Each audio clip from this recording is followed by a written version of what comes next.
and then your cam. Is that working? Yeah, let me throw it on. Oh, it's always weird asking for. It's just loud in there. Let me switch over the cams. Here we go. Check this in. Look at that, just uptight, guys. I Let's had go. this. This is that chat roulette Omegle view right now. You gave me. We don't Oh, mess around. We don't mess around. I love it. I love it. I'm in. I'm all in tonight. Yo, a Hell yeah. view. How you doing, my man? How's your day? Dude, I'm good. I'm tired. Like today, I was so tired. I cut stream short because I was Hmm. like, man, I can't. I just terrible sleep. So I was like, Yeah. you know what? We're gonna go. We're gonna be 3 hour Andy today. We're gonna call it, and I'm gonna go on with my day. I'm gonna have a little nap, Hmm. play some Valorant with the boys, Okay. Okay. hop on the interview in a bit, Hmm. and then probably play Among Us later. To be honest, we have like a late night squad that we link up Yeah. with. Oh, I feel exactly what you're saying. That's exactly what's happening after this. Let me ask you this, of you. So wait, because I was lurking your stream today. I'm not even gonna lie. I was lurking your stream. Didn't want to say anything. Didn't want to cause a commotion. Yeah. And yeah, I did my one part of research I do for this whole whatever show. I do one thing of research, and we'll get to that in a little bit. But like, yeah, man, I was watching. You were crafting it. You were on the. Is that what you mainly do?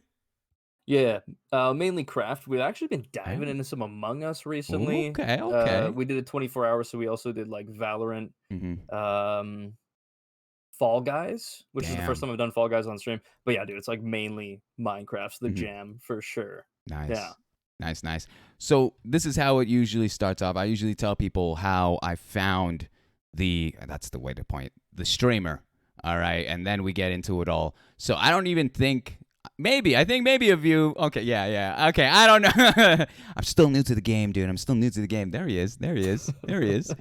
Um, how I found you, my man. You were Yeah, doing community interviews with X Error, that's right. Yeah. and it was you, Zoe, and Yep. Error herself. And there was something. There was literally. I was on a Discord call with one of my mods, David. One of my friends. I don't even want to say mods. One of my friends, David, and we were on a call together. We were watching the interviews, and we went through it all. And we were kind of making jokes as we were like, "Hey, this is the like. Do you know who Gondok is?" I don't actually know. So I guess irrelevant then, but like it's kind of like a tester show for me to look at. All right, who am I gonna yoink to also ask the interview as well? And so what happened was you got on there, and I was gleaning over your style, my man. I was literally. Oh, sick. David was like, "Get a room, moms. Get a fucking room. Like I can't handle this." I said, "This man commanded the Respect. room." I mean, I give credit to Zoe too, man. She's a loud Oh yeah. voice. She's also this and that. But I was like, this man's quick. This man's funny. I checked out your stuff, and I was like, instantly, low key. I snuck into a couple streams. I didn't want to make too much ruckus, but I snuck in. I saw you a couple times. I'm like, all right, all right, all right. Oh, I thanks. gotta ask this man. So instantly from there, I had to do it. I think I DM'd you literally during the show. You were still Yeah. on the show with him, and I was like, That's it. "F it, like let's full send this. We'll see if he's in, he's in. If he's not, like it's the Let's hot girl that celebrate. denies him. It's the hot girl that denies me again. All right, it's fine. It's fine. No, dude, no, you good. You got it. You got it. Yes, we got the digits, ladies and gentlemen. All right, so that's pretty much the story arc of how we or how I found you or how I met you. And Yep. you were super kind about it. And you know what? I want to give you the credit. All right, of the 17 guests I've had here, you are the most professional in terms of following up. All right, you came at me with, "Hey, is there something I need to look at? Hey, what's the?" And I loved it because a lot of people just kind of like wait for me to do it. And today was a specifically very busy day, Yeah. so for you to remind me that like maybe an hour or two before the thing, I was like, "Oh hell yeah, dude! Yeah, totally my bad. Here's the thing. Let me send it to you. This is how it looks like." So, what may seem as professionalism is actually just a front to protect myself from failure, which is always inevitable What do you because I'm mean? great at fucking shit up. So the whole time you were asking, "Hey, moms, what's the script? Like, what's the rundown of what we're doing today?" You're just Yeah. trying to. Did you prep your answers today? Let me ask you that. No. No, Okay, I always go in as dry as possible. We're not. sounding like my ex. Anyway, so that's Oh, okay, yeah. too easy. Too easy. It was a layup. That was a layup, ladies and gentlemen. No, I feel that though. Like I think what most people don't realize about the show is you really can't prepare too much Yeah. because the second Um question's the hardest. Go ahead. No, I was just gonna say, like, the reason why I usually don't prep for stuff, Hmm. especially when it comes to, like, candid stuff like this, is then you are forced to come off, like, super genuine, um, Yeah. and kind of, like, run with the punches, and then people really get to see, like, your ability to converse and, Hmm. hop Hmm. into some dialogue with somebody else. Yeah, That I and don't know. let's I get just find it's better that way. let's get it on the docket too. I have never had a full length conversation with a view. All right, guys. He's never talked to me. This is the first. We're going live. We're streaming this, and we're gonna see what happens for a couple hours here. By the way, if you have Yeah. any time constraints, if you have to call it, tell me ahead of time, and so then I'll rush to the last segment because that's the most important in my opinion in terms of wrapping the show. So let me ask you this: if you let's jump into this. All right, let's not even get into streaming. How long have you had? I can't even do. It's because I look right into the screen and I see this man with a fleshy mustache just in my fucking face. Um, Let me ask you this: how long have you had your Twitch account, even before you streamed? March 15th this year. March 15th. And did you start streaming like as soon as you created it? Yeah, so I created it and then I did like a test stream. So I didn't really technically start until the 20th of March, but I just go by the 15th because fucking whatever. But yeah, basically I started streaming on the 20th. I was like, yeah, I'm gonna dive in here and see what happens. And yeah, That's that was it. I had no idea of that because literally that's 6 months from when you started to where you are today, and Yeah. your growth has just been so exponential. That's fantastic, man. You're killing it. Dude, The thanks, man. It's been crazy. Kind of Yeah, blowing my own mind, honestly. I love it. I love it. What got you to even be like, you know what? I'm gonna make a Twitch account and I'm gonna start streaming. Dude, it was actually very serendipitous me actually getting into streaming. So I got laid off. Hmm. The day I got laid off, I'm on the phone trying to find like, because COVID happened. So I'm in. Yeah. Let me rewind a little bit. I'm jumping a little bit ahead. No, don't I worry do about it. audiovisual. I work for an audiovisual production company doing project managing Awesome. and operation of the equipment and stuff. We set up large galas with projection and Hmm. lights and audio and the whole shebang, basically down to like drapery and whatever. And we were doing that. It was really sick. We were out in Montreal for a gig. We were doing like a week long thing. We Mm. came back, and then it was about a week. So we got back on like the 5th or something or 7th, and there was like about a week period from when we got back to when I got laid off, and COVID like hit. It was like everybody's in lockdown. There's no events, no nothing. So Mm. literally everything we had planned out for like the rest of the year, all the events and stuff were essentially just evaporated and they were gone. Wow. Uh, I got laid off. Hmm. A lot of it happened really quickly. So I was like, well, shit, I need to survive somehow. So I was like, I mean, obviously doing streaming, I didn't expect to survive. It was more of just like a I have nothing else to do kind of thing. Yeah. So I was like, I've always wanted to stream. I always wanted to be a radio DJ host or something like No that. way. Yeah. Yeah. Yeah, like back in the day. Yeah. Hmm. And then started watching Twitch back in like 2014 or something when COD was pretty hot with like Optic Gaming and FaZe and stuff like that. I was Mm. pretty up to date with it. Hmm. I would watch a bit of Twitch then. That was my first experience with Twitch. And then I also watched some like older games like Diablo 2. There was a guy named Mr. Lamb FC that I would watch. And then I basically didn't watch Twitch since then.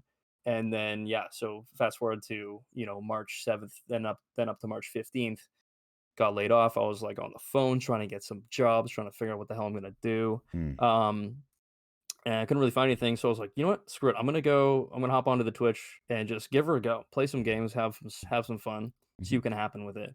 I didn't really have any equipment though at the time, so I asked my roommate was cleaning out the basement here, Yeah. and he was going ravenous. He was cleaning everything. Like so he was on something. I don't know what the heck he was doing, but he was Hmm. cleaning literally everything, cleaning up the space, rearranging everything.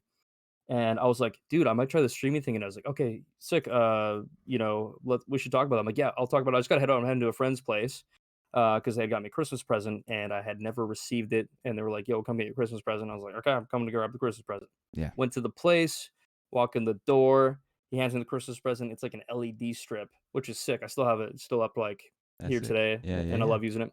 But I was like, yeah, I might try streaming or whatever. And the dude's like, oh, do you need like a mic or anything? I'm like, I mean, yeah, technically I do because I don't have one right now. He's like, yeah, you can just have my snowball mic. I'm like, That's Sick. yeah, that's pretty, convenient. Yeah, yeah, Yeah. he's like, "Oh," and then so they live with 3 other people, and the other roommate's like, "Oh, dude, I got this green screen. Does anybody need a green screen?" I'm Oh like, my gosh.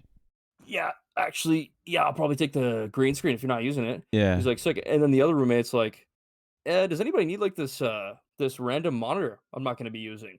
Second monitor? Anybody need one?" I was like, "Yep, I'll take it. Yeah. I'll take it." Yeah. So it's basically like, "Here's your streamer package. Uh-huh. We'll see you later." I was like, "Sick." So that was it. I came home, set up the thing, and I think, like, the next day maybe, um, I did, like, the test stream, and it was yeah, it was super serendipitous, like, the stars aligned Very for good the whole word. thing. I came back Yeah. and my roommate had already set up, like, a space with he's like, "You can have my desk. You can use my, you can use my camera." It was, like, just perfect. I didn't have a computer, though, so I had to use his computer for a little bit, but now I Mhm. have my own. So that's what got me into it, and then we just started streaming some, smaller games, no one knows about them.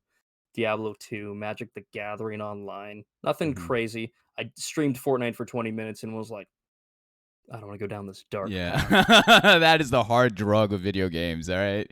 Chill Yeah, out. yeah, So, that's actually fantastic. That's such a crazy like origin story because literally, like you yeah. said, the stars aligned. Everything came out perfectly in terms of equipment, especially. I think that's one of the hardest things. And then you just kind of went forward with that. At what time or at what point were you like, oh wow, I'm gaining some traction? When did you realize that? So initially it was like just homies and friends that would roll through. Yeah. Even before I started streaming, I called my friend Christophus. It's hard for me to call him that now because over our period of like doing the Twitch streaming, he is known in the community by so many people by Diggles because he was kind of like my right hand man Mhm. through a lot of it. He still is. I still consider him that. His computer's dead. That's a whole nother story, and we haven't been able to play together, which is super Mhm. unfortunate. Yeah. And I think I might start a fundraiser to get him a new computer. But he would pop into the streams. My roommate would pop in. We would just have fun playing games. They didn't even really know the game, and they're like trying to like get into it and stuff. It was Diablo 2 at the time, what we started on. Mhm. So I modded Diggles. We'll call him Diggles because it makes All more right. sense. He's actually in the chat right now. It's the video technician. Hey. Yeah, the OG. And so we played that for a bit, and then I reached one day randomly, like, and this was like, a couple weeks in. Actually, before I say that, I managed to get affiliates um within 2 weeks. Hell yeah, dude. Hell yeah. My friend sent out a Snapchat, and his cousin saw the snap and was like, "Oh, this guy seems cool." So he popped in, guy by the name of Fasky, Mhm. and I don't know if any of the OGs would even remember Fasky, Hey. because he's a super OG. Okay. Um, and he popped in, he brought all his friends, and then we got enough follow because I had the average because like we had the Yeah. homies always lurking, right? Mhm. And then we got up to 50, and I was like, "Oh shit, okay, we got an affiliate. This is actually kind of crazy. I can actually like technically make money now off of Mhm. this. I'm Mhm. not gonna make much, let's be real." True. Uh, Diggles remembers, yeah. And yeah, so I think within like the first week of getting an affiliate, I decided to try a different game because my roommate had mentioned, "Why don't you try out like Minecraft or something?" And I was like, "You know Ooh. what? Shit, you might actually be yeah, that's actually not a bad idea." Because I really we played Minecraft like back in December of 2019 Mhm. when we were all on winter break, and we would stay up till 5 a.m. every night playing Minecraft, having a ton of fun, and getting super frustrated with redstone. Oh my Um, gosh. Yeah, yeah, yeah. yeah, and, so I played some Minecraft. I just did, like, a solo world, and in that first day that I did it, I had 2 new people I had never seen before, and I'm getting, like, 7 viewers at this point, so it's, Okay. like, nothing crazy, like, the max I had ever gotten was 11, Mhm. and then I think we got up to 11 that day as well, or maybe even 13, and I was like there was these 2 new people, and they were, like, active in chat, and I was like, "This is crazy." Um and I mean, crazy for like what it is. Like when you're a small streamer and you've literally Mm. started from like the bottom with no connections Yeah. whatsoever. Yeah. Um, getting 2 people to pop in randomly was pretty crazy and pretty exciting. So like, dude, you know what's great? Let's keep going with the Minecraft thing. So we did a couple more episodes, and during these off on the off hours, I called an old friend who I used to work with in like the rave crew scene. We would me he and I would write theatrical performances to be integrated to these like live rave performances, and we'd have people come from the Wow. crowd that were like trying to get everybody into it. And Yeah. I even acted in some of them. I would write the scripts and stuff like that. There's some pretty funny photos of me on Facebook that I've doxed many friends over when I did a Yeah. deep dive Facebook to roast myself. Yeah. But yeah, so I called him. I'm like, dude, what are you up to, man? It's like COVID's crazy. He's like, COVID's crazy. I'm not really doing much. I've been playing a lot of Minecraft. I'm like, you said what? Playing some Mhm. Minecraft, dude? Guess what we're doing? Playing Minecraft. He's like, dude, let's play some Minecraft. I'm like, I'm down. Yeah. So we started playing some Minecraft. Then naturally, the course of progression was because of our history, which was like working on stuff creatively together. We're like, dude, why don't we like write a storyline? Because I had this idea of what I wanted to do with this series for Minecraft. Okay. And I gave him the premise. There was like, gods and stuff or whatever, and it goes pretty in depth. I won't get too far into it unless we want to. And so we wrote the whole thing out. We put the whole series together. And during the course of that series that we launched, we're still getting like 5 viewers at this point, three to like five, six, seven at the most. Yeah. And we had a massive raid from a dude by the name of Mr. Scrub Detector for like 31. I know I say massive, like 31 doesn't seem I like a mean, it's lot in like the contextual though. grand. Yeah. Yeah, it is relative, right? So um in the grand scheme of things, it wasn't a lot, but to me, like 31 people was insane. Like I was like Mhm. shaking. I didn't really know what to do. I had dealt with like a couple friends Yeah. um just kind of hanging out and I was shooting the shit. Yeah.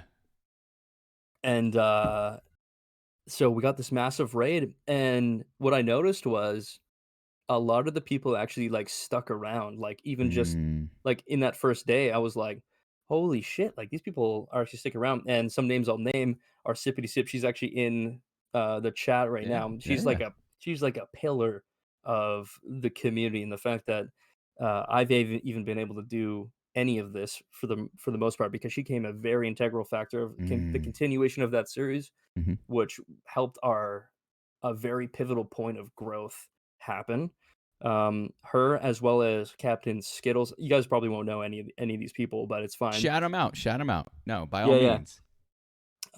Captain Skittles. Yeah, he helped me build the Discord as well as Orange Penguin. Uh, super cool cats, and they stuck around. And there was a few others. I'm probably forgetting some. So if I forget any, let me know, Sip, Yeah. because she'll remember. And so we were doing the series, and then we actually lost two people. So it was just me and Diggles doing the series, but it required 3 to 4 people. And I called a friend by the name of Conca Bass, absolute legend, especially here in Vancouver. Mhm. He's a really prolific music producer. Wow. And he's like, dude, I'm kind of like on lockdown. Like, I can't play shows. Like, I can make music, which is sick. I'm going to be doing that anyway. But he's like, yeah, I've just been playing Minecraft. I'm like, Minecraft, you Wow. say? I'm Wow. like, dude, do you want to get in on this series? And it was like the perfect window Yeah. of like opportunity. And I was like, dude, you need to check out what we're putting together. And another interesting thing about him is the person I had collabed with to write the story. Um, I had to write the story. I had worked on a show with him back in the day with Conca Bass as one of the people that were playing the show. So it's like Mhm. kind of like crazy how it worked like that. Yeah. Like he was the DJ that was playing, and I worked with Gabe, the guy that I helped write the story with writing the theatrical stuff and like putting together the theatrical portions of that show way back in the day, like 2015 or something. And so he hopped in. We did the series together, and it kind of like gained more traction. Like Sippity Sip was around. Tilly was another one. Asian Beast, yeah. And we got up to like 11 viewers, and I was like, this is crazy. Mhm. And Mhm. then I started rating. I was able to actually start raid people, and they would actually be like, oh, this guy's actually got a couple of viewers. And I was like, okay, that's kind of sick. And then I was making connections with people like Hotcher, and there's so many names I can name. But by the end of the series, I had my peak of viewers other than the raid from Mr. Scrub was like 22 without a raid, and it was like I was pretty stoked. I was like, this is the thing. This is the thing. Mhm. I think we can actually like do something with this. So we continued on, did another series with Diggles. Um, I'm probably messing the timeline up. Yeah, did the series with Diggles. And then we lost the old world for the original series we did. Hmm. and I was just so gutted because so many people put so much work into it. Like, still, when I think about it, I get a little bit of anxiety because I accidentally deleted the file.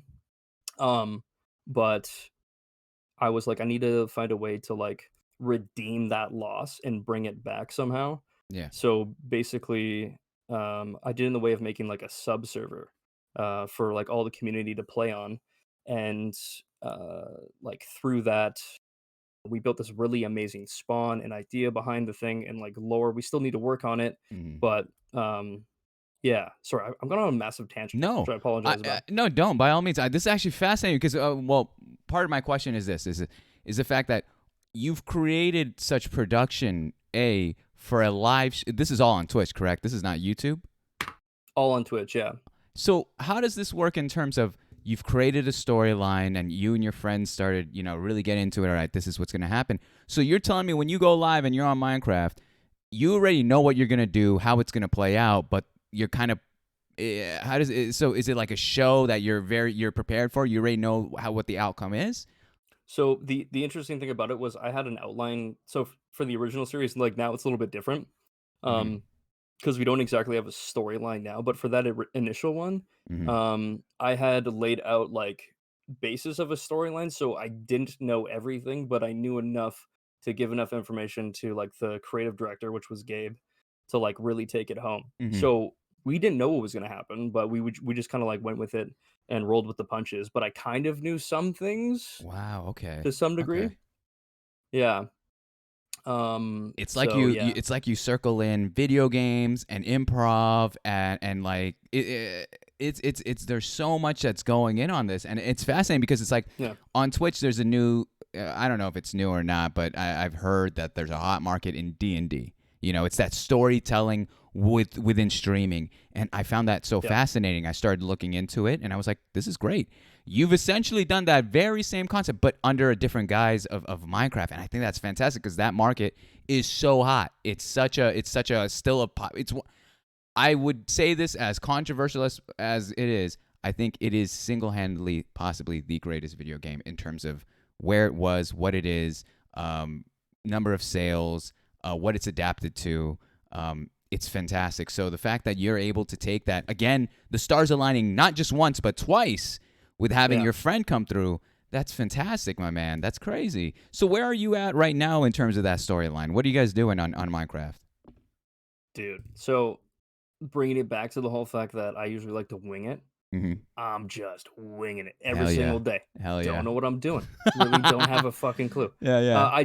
I do plan some stuff sometimes, but like there's a lot that we want to do. Like so at this point now I have like a Minecraft network. Wow. So which is like we have 3 servers. We have a creative one, we have a survival server, and then we're also working on the hardcore server. Mm-hmm. And with the hardcore server, there's going to be like we want to write like a storyline and like kind of like a basis to that as well. It's a ton of work though. Oh, totally. Because when I'm done streaming, it's a lot of energy. I didn't think it was that much energy to like sit in front of a camera and like play video games Mm-hmm. for 4 to 6 to 8 hours, Yeah. but it's like a lot more work than I thought it would be.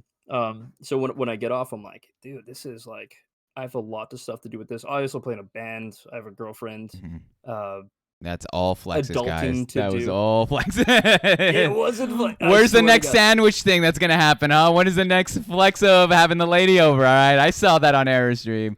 Yeah, no biggie, Yeah, no biggie, there it bro, is. no There biggie. it is, ladies and gentlemen. You're 100% right because again, like we're too old. We're boomers in terms of Twitch. I know you don't want to Yes, hear. I don't I like bringing agree. in age, but you and I we're It's boomers true. in this. Well, it is. It is. Yeah, This is a young man's game, but you know what? You know what? We still can kick their ass. All right. We still got. we still It's. got it. We We still still, got it, baby. it's like when we go 1-on-1 with a kid. You just kind of you get that old move. You're about to do this. You're about to dunk on their ass. That's exactly what happens. And so when I knew your age and when I found what you're doing, I was like, this man's this. He's like he gets it. He gets it. I see Yeah, what you're doing, especially the way you talk. Which, by the way, I know it's way too early to start talking about this. I need you on the other show. The other show is like Twitch meets business talk. We'll talk about that later. But I yeah, I'm am down. fascinated by how your brain works with that. Let me get into this. All right. So it sounds like you've really cornered the market, which I love that, by the way. to have a niche, to know what you're doing and say, this is my market. This is what I'm going to do. I'm going to invest myself in that. I think it's so rare to find that on Twitch because I think 17 of the people that I've had on here, 16, possibly 15 of them are variety streamers. And I found that very difficult to grow. But I mean, at the same time, I've seen them do it. So I'm not even clown. Like I respect the hustle. But for someone like me and for someone like you, we get our niche and we run with that ball. Like we know that this is working and we're just going to figure out how to make this to the most optimal level of streaming. So let's get into this. One of my favorite things to do is pull up their my guest stream, and I like to check in on what your channel points are. So let's get into that right now. All right, 1 second. I'm pulling it. So here's a couple ones. I actually wrote it down that I would love to understand a little bit more. For 1,500 points, you're willing to wear the fast goggles for 2 minutes? AKA the poggles, yes. The poggles. Yes. Can you tell me about where the lore for fast goggles showed up? Well, it all started in 1236 BC. You might be asking why. Forged in the steel and the flame of the mountains of northern British Columbia were the poggles, okay? Bestowed upon them by the gods above, all right? The virtue of speed. Not only speed, but agility and quickness, okay? All right? Ave Maria. Sing it. This is the song of the people of the time, okay? Where the hell did you get that, my man? It's what the is song this? Of the people of the time. First of all, heavy on the lashes, my man. That's a 50s look, right? Damn, she bad right now. She kind of bad, though. she kind of. I think that's a WAP, right? That's what the kids are calling it? That's a WAP right there? That's gonna we be got some whores in this house. Got some. I could use that over and over. Oh, my gosh. Damn. So where did you... Okay, clearly those are swing goggles. Where did the lashes show up? Where did this even concept come up with? Like, where did this go? Literally, there's nothing special about it. My roommate's mom was like, I got these goggles. You should wear them on stream. I was like, I'm going to do that. And that's literally it. There's nothing special about it, except I'm extra fast when I wear them. Yeah. I have to be. You have to be. There's only one option. It's speed, violence, and momentum. Ridiculous. All right, I'm not gonna have you wear that. You're good to go. You didn't pay the channel points. Yeah, everybody gets one though. Everyone gets one. True. I'll cash them in after. What is this one that's 2,000 points? Transform into my final form. Oh, for shit's sake! All right, you know what? Wait, you oh my goodness! I'll just grab it here, real quick. This is my final form. Or at least I like people to think that it is. Again, how did you choose that this would be it? I just like pain. I don't know. Yeah, this guy, Suicide Squad over here, man. This guy's sucker for pain. Jeez Louise. Okay, let me. There was one more that really. Oh, great. Well, there's actually two of them that I'm curious here.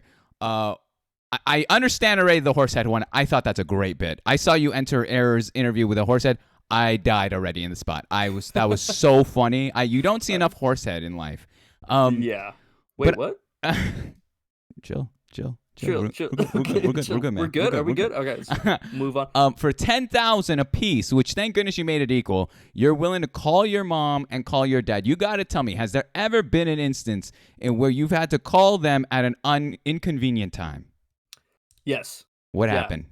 It wasn't that inconvenient. My mom and my dad are super chill. I called my mom one time, and she was like with some of our family from out east came over, and they were like just heading out. It was just like a bad time to call. It wasn't like inconvenient in a bad way. It was just like, yo, I'm literally fucking going out the door. So sorry. And I was like, all right, that's fine.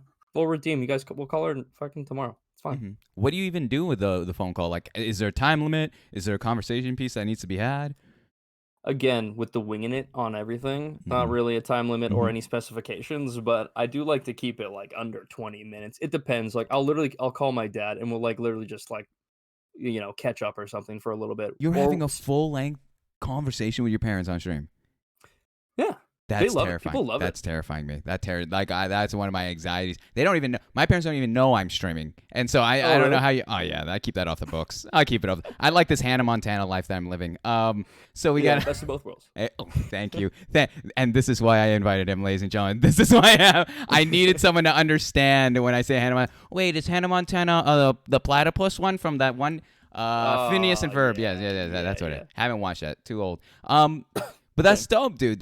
Was there anything that was like incriminating or nerve wracking when you have your parents on and they're talking to you? Oh shit. Um, yeah, I think, but I mean, it's already incriminated. But this one time, my mom was like, she says something about when I was younger, I would wear her shoes, like her. Don't no, don't. All right. You're Listen, walking around. you know I look fucking great in a pair of high heels, all right? A couple of 4 inchers, bud. Yeah, I look yeah. great. Damn, 4 inches, dude. What the heck? I Stilettos know, red are bottoms, gonna be dude. hurting later. My stilettos are gonna be hurting. You gotta let the dogs out after that one. You gotta Oh, let the yeah. dogs breathe and Let the give it a little bit. puppies Yeah, let these puppies rest for a bit, you know what I'm Out of pocket. You are out of pocket. Let me get this on straight too, technician. I'm not saying people will watch that. I think it's a fantastic idea. It's very brave though. I could like for a Yeah. streamer, in my opinion, how I've kind of seen many streamers operate, they have to be in control. And when you put factors like other people, specifically not other streamers, because I know, you and I understand the rules of Twitch in terms of like TOS and whatever. But Mhm. when you bring in someone who's not of the culture, who doesn't understand what's going on, it is the wild, wild west. Anything happens, and it's nerve wracking for me, at least. Yeah, So yeah. for you to embrace that and like to go with the flow, really be like water and just do that, fantastic. That was so good. That's such a good bit. Um, Yeah, it's fun. let's lean into your to your streaming a little bit or your stream. How would you describe your streaming style? Streaming style, Hmm. just chatting with a game on in the background. I don't get anything done sometimes for 4 hours in Really? Minecraft, but yeah, it's very just chatting based, like, surprisingly. Um, what kind of things do we talk about? I don't even know. Like, I do get some stuff done. I will say that. But I think for the most part, it's more based on like community building, community Hmm. interaction than Hmm. it is like the game, I would say. And there are points where the game is the focus, Mm. but it is a lot more focused on like the chat and like the people that roll in. I want it to be, for them. I want them to feel like Exactly. they're involved. Like, I don't know. I enjoy, like, for me, like, I watch a lot less Minecraft than I actually do watch, like, Valorant. I like watching Valorant for the gameplay, um, and stuff like that. Minecraft, if I'm going to a Minecraft stream, it's for me to, like, chill with the streamer. Because for me, Minecraft's always Mm. like, anytime I've played Minecraft, it's like I'm playing with the homies. Yeah, yeah. We're hanging out and we're chilling, playing some Minecraft, vibing. I actually Um think you're doing it perfectly right though, because if you're gonna do just chat, and I mean, people come for the streamer, and if you're able to interact with your community, even 10 times better. I mean, there's investment, there's actual dialogue. When I'm asking stream style, let me ask you another question. Then, you know, eh, many people go on Twitch. They go and see the XQCs, the Mizkivs, the Ninjas, the Doctor Disrespect, all that jazz, Yep. and they emulate them. They steal the style, they cop their style and make it into their own. Did you ever look at any of the higher streamers and try to be like, that's kind of what I want to be? But do you have any bigger streamers that I wouldn't say emulate because I don't want to make it sound like you're taking their idea, but that you're inspired by in regards to your stream? Simple answer, no. Better answer, the people that I look up to are actually the people within the community. Yeah. Um, More so, I guess in terms of streaming style, if I was gonna say one large streamer, I'd probably say like Ludwig or something, just Mm-hmm. because I think he's very witty, very he can make content basically out of anything. So if you can make content out of like something ridiculous or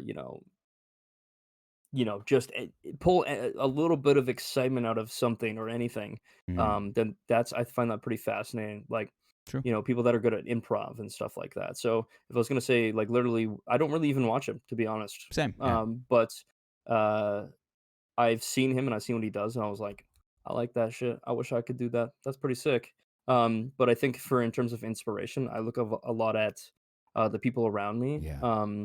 and I try to like focus on building each other up Mm. for the most part. Less than not less than inspiration, but more so just building each other up and then bouncing ideas off of each other, Hmm. kind of thing. Do you know what I mean? Yeah, I exactly agree. Yeah, the thing, and I think that might be a much more older approach of things. It's Yeah, like a lot of the younger streamers that I'm friends with, they all talk about, they talk about the emotes and they talk about these bigger streamers. And I personally like, I just get stressed out with the chat, the bigger streamers chat. Like if it's popping off with emotes and all that, I'm just like, all right, I don't want to look at this, man. It's just like it's brutal on yeah, the eyes, so I close it and I focus on the thing. And I can see what they're doing. You're right. Ludwig is fantastic at just being able to go with the flow, make something entertaining. I think Mizkif is another person who's very original, very smart. No matter how dumb he plays, very yeah. smart in terms Genius. of yeah, it's fantastic. And so, but I agree with what you said, where it's like I want to talk with those around me. I want to, because at the end of the day, these are the people that are supporting me. These are the people that are coming through, and there's a lot of wisdom that can especially be come from them because they've stuck around your stream and they know what you're doing and they're kind of getting the feeling like, and they have that investment of how do we make this better? How do we make this better? Not just for you, but for everyone involved. Yep. So that's awesome. Let's go here. Of you. If I asked your community who you were, what would they say to me? If I knew nothing about you, what do you think they would Oh say to me? shoot. And I want your community to speak up if they're not being represented correctly. All right. They'd say he's pretty chill. Great Um, guy. Great guy. Great guy. They honestly, they'd probably say some really nice things. Yeah. Like they're pretty sick, and I think the reason why they would say the nice things is because likeness attracts. Mm. So everybody in the community, contribution big or small. I always say this. They truly are special people. Um, and they are really here to bring good and positive vibes as much and often as possible, Mm-hmm. and to help build each other up and be there for each other. Mm. And I always say it as well, like my DMs are open if you need some help, and I get DMs every day. Sometimes people talking about suicide, Yeah. as Yeah. dark as it is, Yeah. Yeah. I get a few of those, a couple every couple weeks, Yeah. and I'm happy to, just be an ear to bend. Like I had someone message me they're having a panic attack, and I came and I, calmed down. I said, grab something soft, give it a squeeze, try to focus on your breathing. You have a bunch of energy pent up, you Mm-hmm. need to release it into something. And I never really calmed anybody down from a panic attack. Mm-hmm. Um, but it was just nice to, be there for them. So I think they would probably say, um, he's I don't know what they would say. They would probably say he's like a really nice guy who's has everybody's best intentions at heart, Mm. and you know, is trying to do his best for the community and himself. I Yeah. guess something like that, maybe. I think that's a very unsung part of being a streamer, especially mid-level size, where you're still accessible. People are going to reach out to you, and these heavy conversations, as much fun and laughter may be seen on screen, the intensity is there off screen. I mean, I agree with you. I've had that same conversation. People that are suicidal, people that are depressed, people that have family issues or just going through stuff personally, and you know. It's always that thing where when you're done streaming, you are tired, you are whatever, but you also have this investment in everybody that comes through, and you want to have that dialogue, you want to be there for them, and you're gonna do your best as much as you can physically, over Discord or whatever. Maybe you might know them in real life, help them out, but it's definitely something that's not uh, accounted for as a streamer, especially in terms of like watching your voice. Your voice having a bit of weight and being responsible for what you say Yep. and how you that there's so and that's one of the things I detest on Twitch is like people who are loose with the words where they're like, oh, I'm being a character, it's a joke, it's this, and I'm like, let's Let's be a little bit. Yeah. Let's be a little bit adults here. I know you're 18. Not you, but the kids that are talking. No, you're 18 to 21. But let's keep a count because I know that there are Yeah. younger kids that are watching. Let's flip that question around then. All right. What would you say of your community is known for? Dude, my community is known for yeah, like always supporting each other, always being there for each other. Like every day I pop in the Discord, everybody's always saying hello, good morning. Um, asking how their day is going. If someone's having a bad day, they say, I wish you have an amazing day. I hope you can like figure out what you're going through. DM me if you need it. Mm, Um, it's just like this support net, basically. They're like a giant support net. Um, of people that are like, and we have pockets of people that'll hang out and go, transverse between communities and stuff and hang out and play games. I don't know, everybody's just like really, they're kind of sick. And I hmm always say, I kind of say it like this. I say they kind of fuck. They're kind of they kind of fuck. This man's running for mayor of Twitch right now. All right. I see exactly. These are fantastic answers. This man's Hey, clearly hey, on top of the game here. So, of you, thank you so much. That's the first segment right there. That's the streamer life. All right. that went so quick. Yeah, that's actually already been almost, if not, yeah, about 30 minutes. I mean, you'll be We nailed it. surprised. You'll be surprised. This is Yeah. kind of the meat of it now. All right. We're getting into life stories. Let me change there it is. All right. Change the thing there.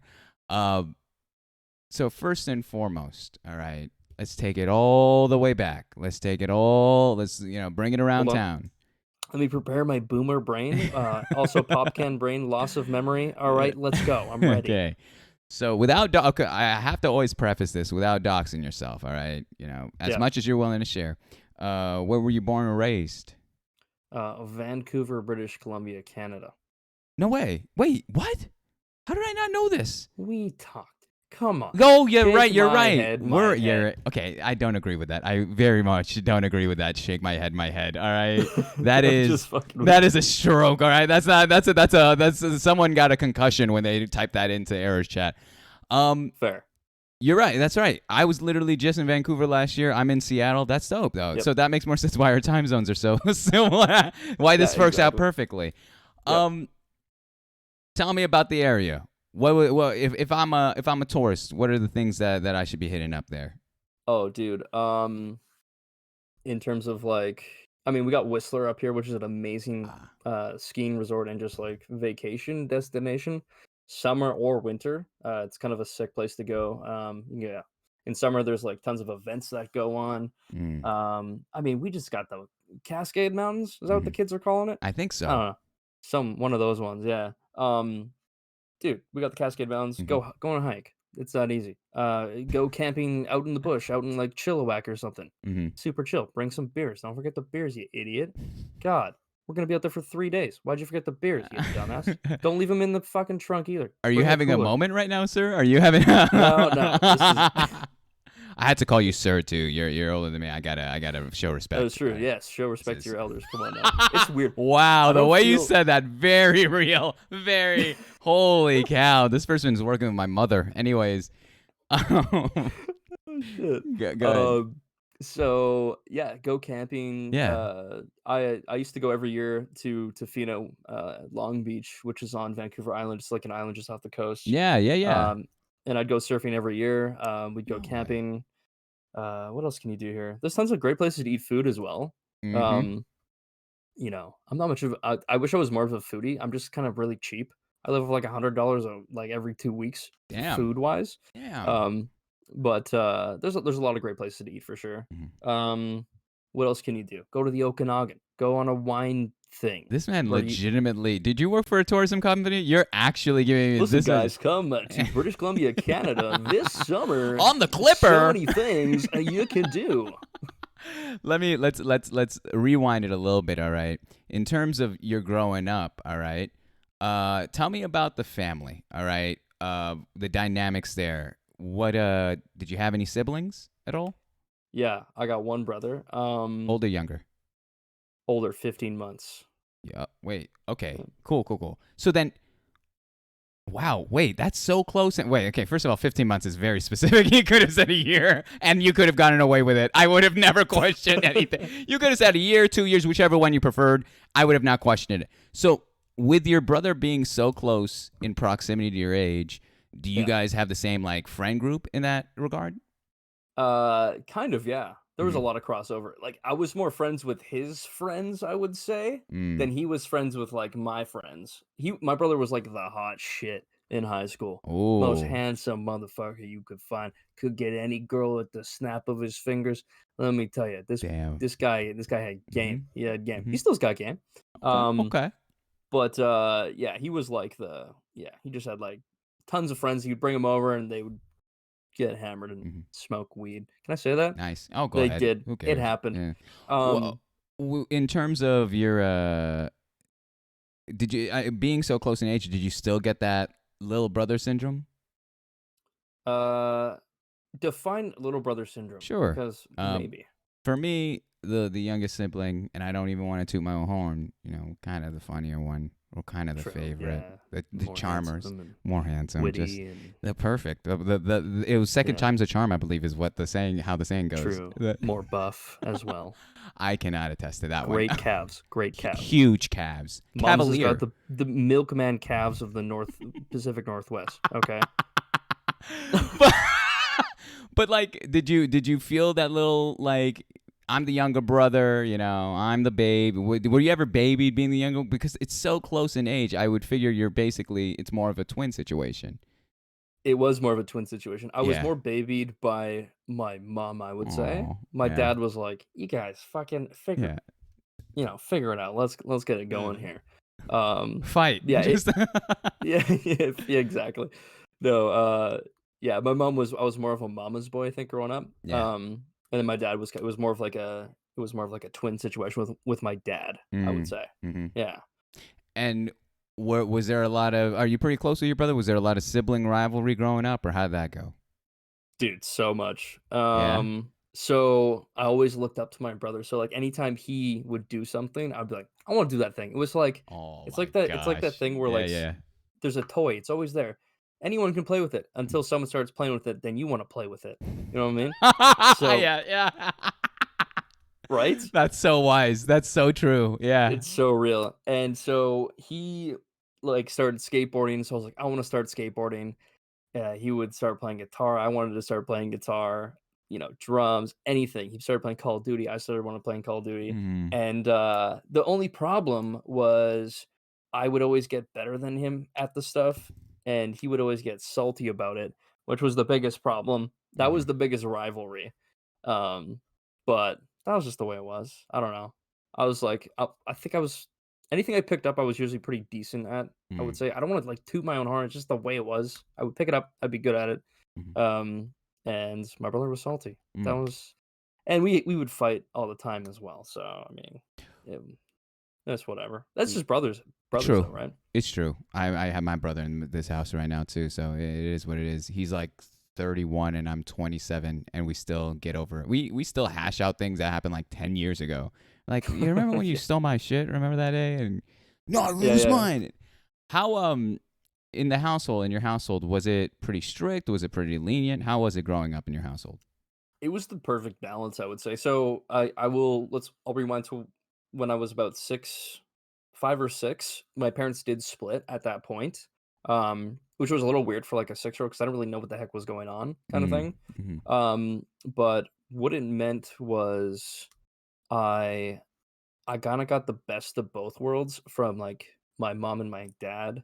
My mom being very caring and gentle and loving. My dad is also very, very loving and can be very caring and gentle, but I think, like, the biggest things I pulled from each of them was, like, caring, loving, gentle for my mom.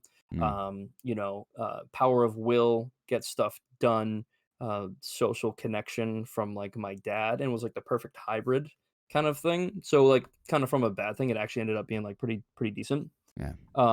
In terms of, like, strictness, I think it was pretty chill. Like, when I lived with when I lived in the house with my dad, it was a house of my dad, myself, and my brother, and he would go off on trips to his, like, trophy Viennese wife, and Yeah. we would just have the house to Okay. ourselves, and we would, like have massive parties and stuff. Don't tell my dad. Don't tell him that. I keep the VODs, Um, man. It's gonna be a problem. This is yeah, gonna be a problem. probably wipe this one or This one never happened. It's probably fine. fine. Yeah.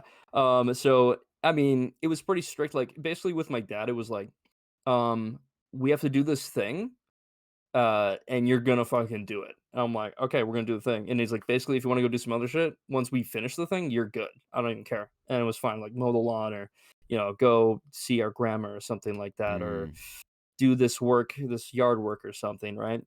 yeah, Um, yeah. and his one rule was like, he basically said, if you're ever gonna, do drugs or drink, don't be a fucking idiot. And which is like, you're literally talking to an idiot right now. You know that, right, Right. Dad? He's like, um, and his thing was, if you ever get in trouble, you call me, and I'm gonna Mm, come save your ass, basically, kind of thing. Which was the perfect thing because it was like, kids will be kids. They're gonna do what the hell they're gonna do, when they're a teenager and true. stuff. True. True. So we did what we did, and I think we turned out fine for it. And I think he took the right, yeah, yeah, Look I at know, me. little We're fine, right, guys? We're fine. super fine, yeah. So okay, um, you. and it was kind of the same with my mom as well. Like, she knew we were doing our, Yeah. teenager stuff, but Yeah. she didn't really mention it, but she kept like a close eye and made sure that she was known and apparent that she knew, but we never. But it was like unspoken of Yeah, kind of it's thing. not It's hard to bluntly say. in front of their face. No pun intended. Yeah, and then once Mm. we hit 18, it was like desensitization central. I have smoked doobies with my dad. Uh, I was on your you stream know today and I saw you do the doobie bit that you did. You had that thing. Oh, you want some what? bum ass stank ass? You want some of that bum ass? Wait, I don't You know what you're don't. talking about. There it is. Hey, brother, some of that good, That's coming from an honest place, guys. I want you to know from his community, Woo! this is not a bit. This is not a joke. This is he's channeling something that's always been in him since his youth. All right, this is not this is not a My thing. youth was a long time ago.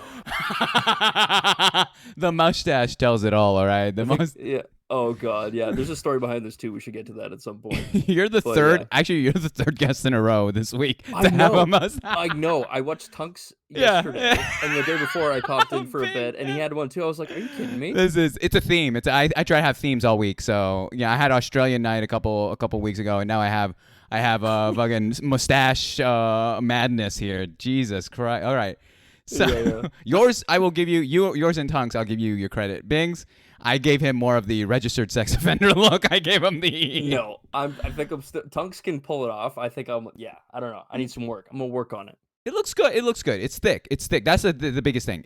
At the Hey, very yeah. It's with at least 3 C's there. yeah, Um. So we're getting here. It sounds like honestly that's pretty ideal of a situation. Like I would love yeah, to raise my children someday with that same kind of understanding. From your mom's kind of like ignorance is bliss, but then eventually it's just what it is. To yeah, your dad's like, hey, like I love you.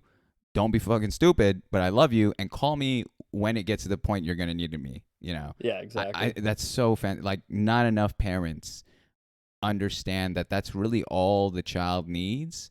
Yeah, Because I think, and then this is coming from a non-parent, it's so easy for the parent to be like, you screwed up, and then da da da da da, and then really demoralize them, and then which breaks the yeah, trust.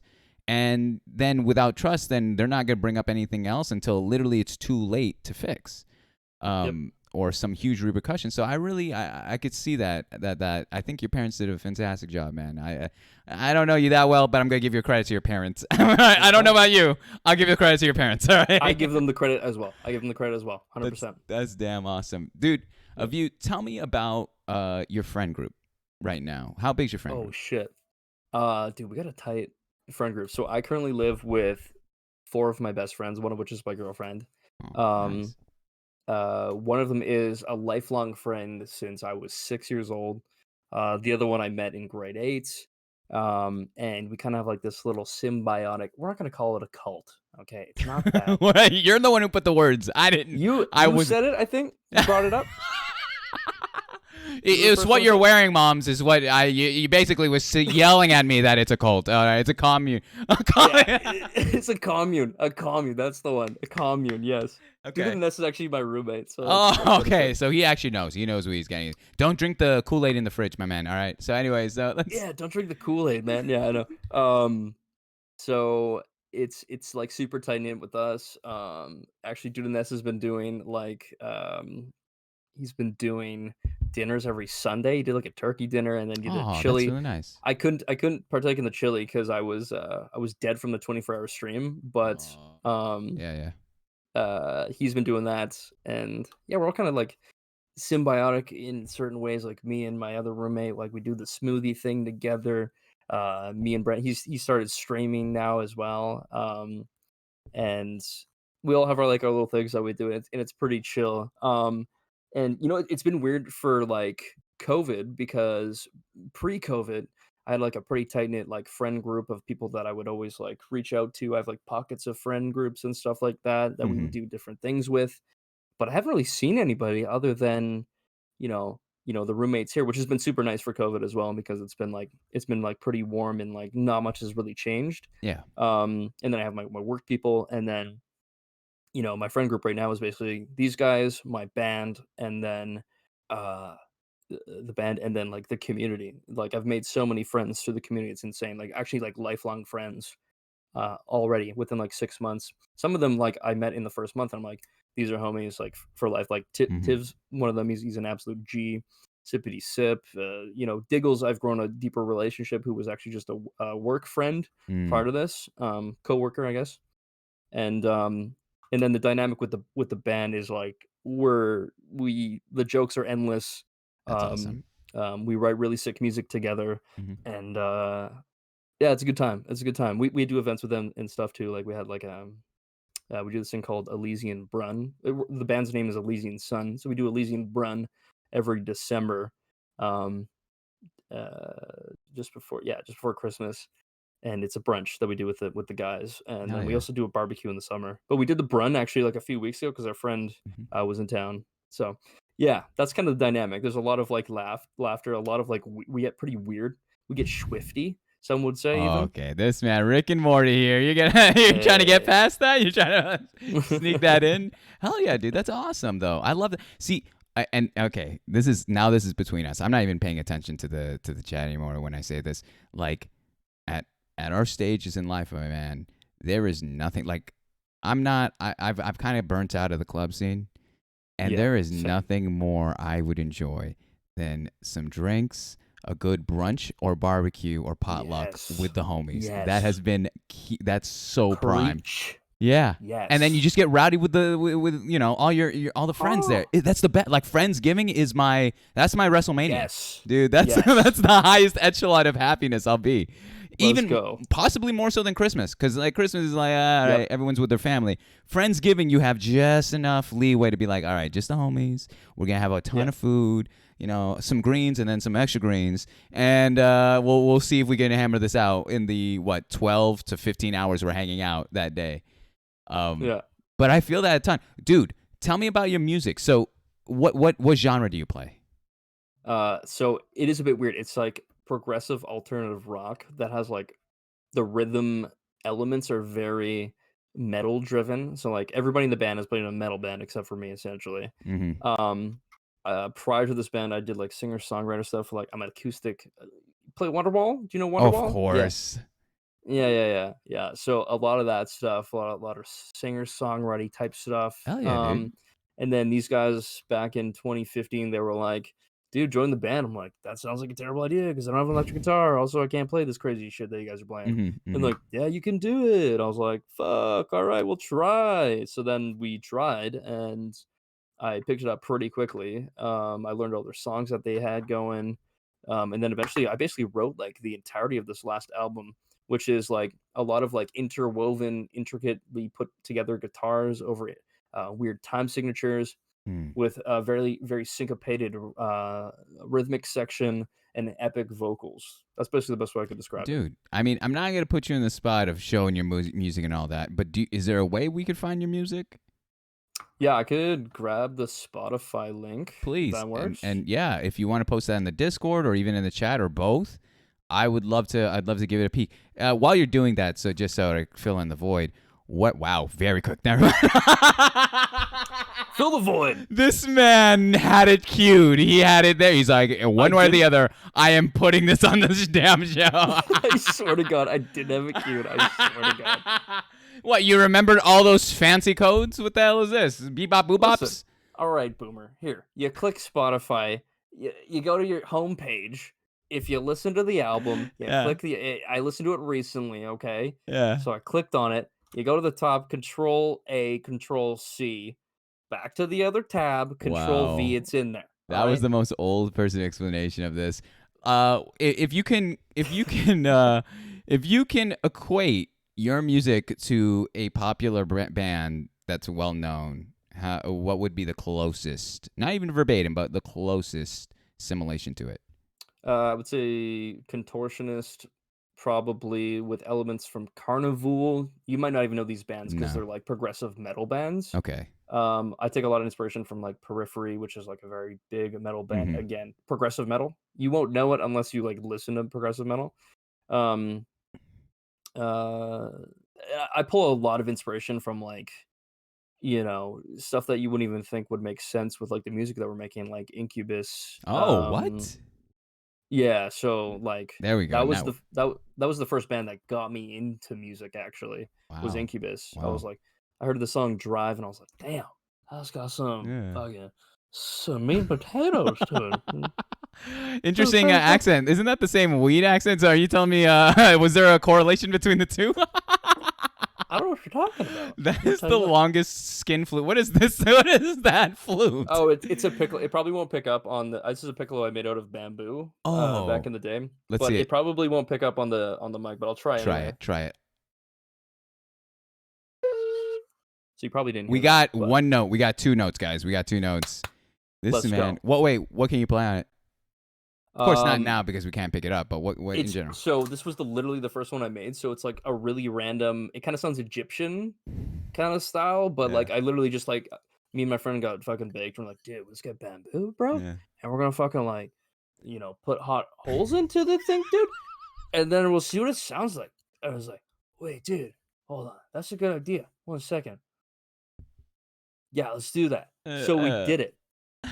Hard Knock Life, I can play on one of them. Yeah, yeah. I I was don't know going if with that one hot is. cross buns, but that was the only one I could think of. I'm thinking recorder songs.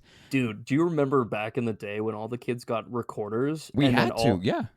and then everyone was playing hot cross buns? I just remember specifically, like, I lived across the street from my elementary school, Hmm. and I was, like, late for school, and the first Yeah. class was, like, music or some shit, Yeah. Yeah. and I'm walking over, and, like, from the distance, I just hear this cacophonous noise as I get closer. It's like a rumbling. It started off with a rumbling. The closer I get, the higher Hmm. the pitch, the noises.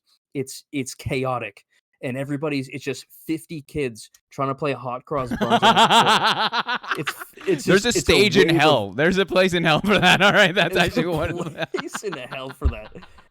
Terrible. Who thought it was a good idea to give a bunch of kids yo, they'll yeah, exactly. Yeah, we'll teach them how to play a recorder of Yeah. all Of all instruments. these, and what's kind of fucked up too is if you go to Australia, those guys actually they have to learn an instrument before they graduate or something like that, or at least in Yeah, one person's school, and they were that's playing like kinda sick. guitar, piano, sax, and our asses are like. I remember the only thing I can remember about the recorder, other than hot cross buns, is the next time I put my lips across, which is I'm getting way too graphic when I'm going down, describing me Go going down, on. going down on my Going down recorder. on a recorder. So one time at band camp, I beat the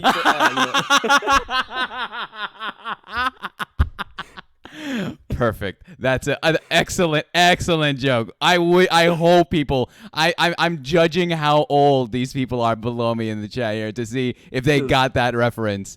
Um, yeah, but like, probably. there's a taste to when I was putting my record, and it was so waxy and like, kind of Yeah. like it was like bitter, and I was like, why the fuck is my recorder bitter? Like, dude, this Yikes. is. And I don't know, maybe it was wax. I don't know. Filthy over here trying to say I play the skin flute. Get out of here. Get out of here. All right. Okay. Jeez, Loey Jug. I Ah. got you. I got you. So, all right. That's fantastic though. So that's your crew is your your tight knit friend group, which is it is awesome that you're living with your best friends, and it's Yeah. just it works. And also you're saying that the people in your band are also the crew.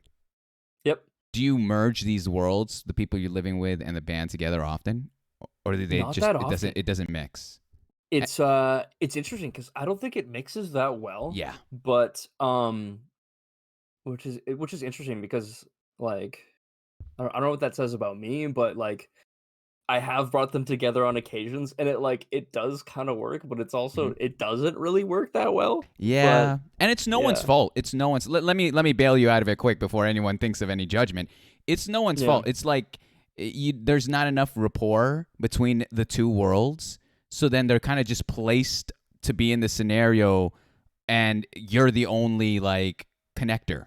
So it's yeah, like exactly. that's so much. It's just a lot of pressure on you. It's a lot. It's just a lot of stuff. But it's not to say it's a bad thing. But I agree with you. I have such a hard time mending worlds of friend groups and thinking that this is gonna work. In reality, it's like unless you guys are just gonna hook up, this ain't working. This ain't working. Yeah, exactly. I've tried to do it with like other pockets of friend groups as well, and it works really well. Uh huh. But specifically with that dynamic, it doesn't work with like this one. Mm, Like with the other pockets, I brought them in, and it works great.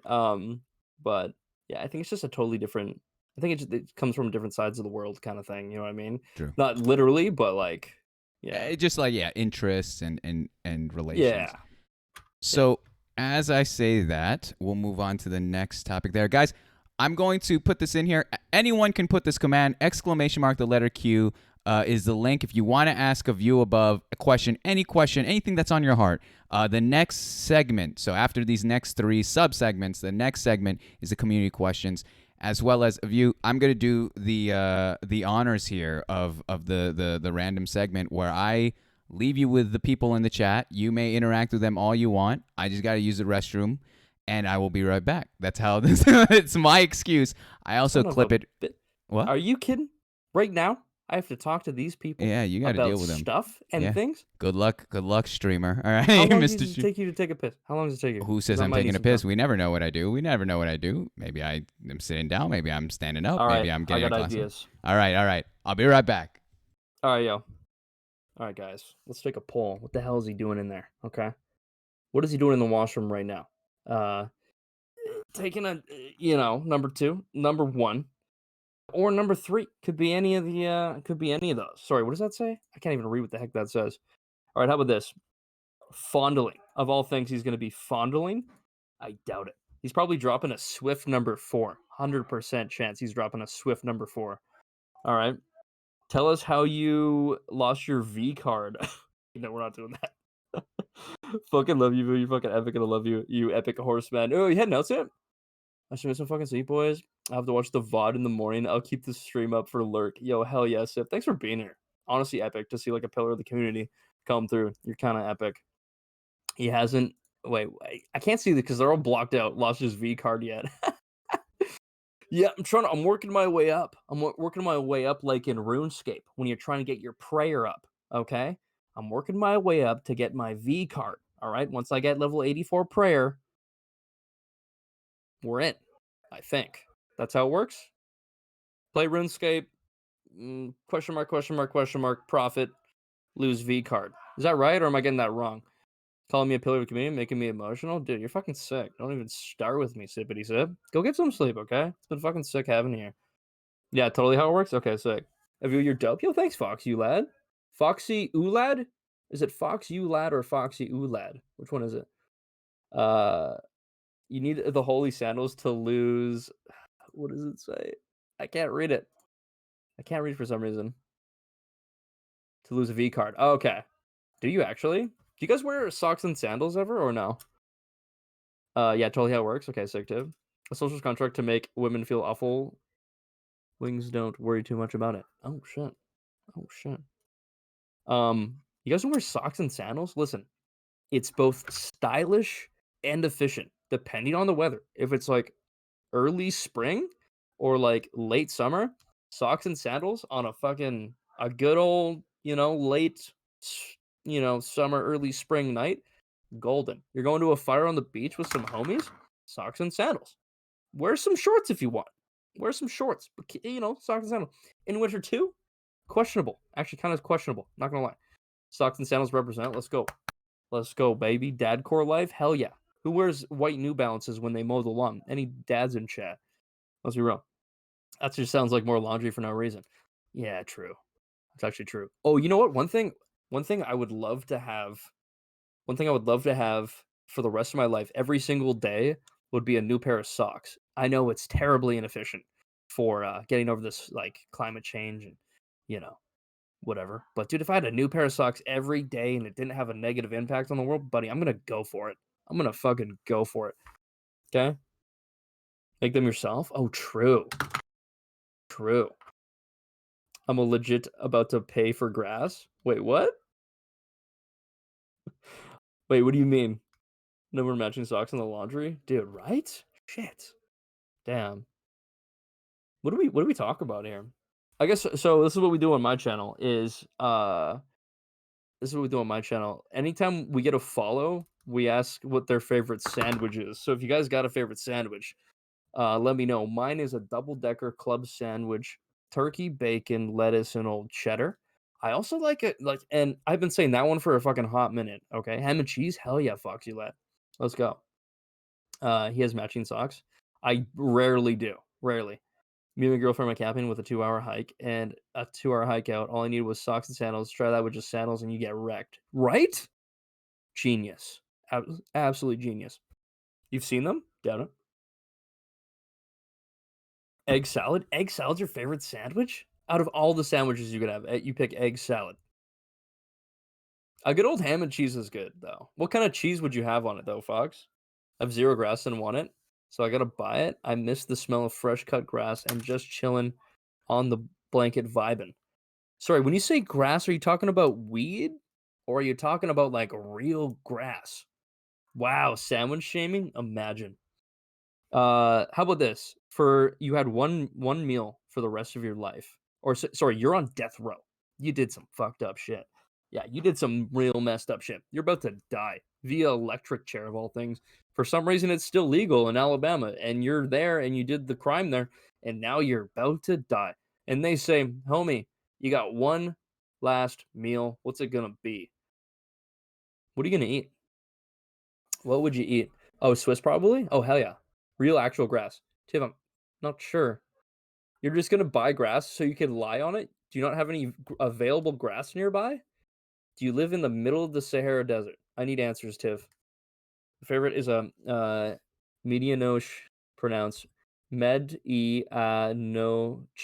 Medianoche, which has roast pork, ham, mustard, Swiss cheese, and sweet. That sounds delicious. Single bean? That's respect. You're going out anyway. Who cares? Let's get it. Let's get it over with. Give me a single bean. Fuck, we're out of here. We already bit the bullet. We might as well take one as well. Burger or pizza? Yeah, probably. Egg salad sandwich. That's gonna be your last meal, Diggles. An egg salad sandwich. Like there's so many sandwiches. It's basically infinite. It's the options are basically infinite. As long as you just don't make it entirely pickles in your sandwich, is all I'm gonna say. So yeah, perfect pronunciation. Let's go. Han Five Head, just getting it over and done with. Yo, what's up, dude? Honestly, this is one of my it's this is possibly my favorite part of the show, and let me explain to you why. All right, I love it. It's because two things. One, it it gives me something to look forward to because all of these interviews I make a dank version for YouTube. And so this is always a bit where it's like I leave to the restroom and I always am fascinated how the streamer like interacts with both their community and a community they may never have heard of. And then it's kind of like I like part of me did use the restroom, and then part of me also just stuck around and just like, all right, let's see what's going on here. Let's see his style off the interview there. Yeah, Um, yeah. but no, this time I actually had to use the restroom for the whole time. But there's usually two of these, so I give you two chances. Let's jump into this. The next segment of the 4 total in life stories is education. All right, the hottest topic, clearly the one that's everyone's been waiting for, is education. Tell me this: in high school, my man. All right. Yep. You know the stereotypes. We all know the stereotypes very well of the different groups of high schoolers there are. Right. Um, Cliques. What Clicks. cliques, if you may? You know, the jocks, the popular kids, the druggies, the anime kids, the whatever you are, popular anything. What would you say how would you say like which category you filed under? Every single category. No way. You were the Yeah, dude. okay. I Then was let's go the down the line. Let's go. amorphous. What? What? You're the What? A Morpheus type. I was the amorphous blob of high school. I started off like playing sports. Okay. So I was like kind of like off the bat, I was like kind of a jock. I was like, I need to get into something and be so my thought of and the advice, like people ask me this all the time on stream, they're like, Mm, what would you advice would you give to somebody who is just starting school and is like trying to make new friends? I mm, say truly pursue something you're interested in, and then the path of least resistance of the people that you're truly meant to be around um, will kind of fall into place.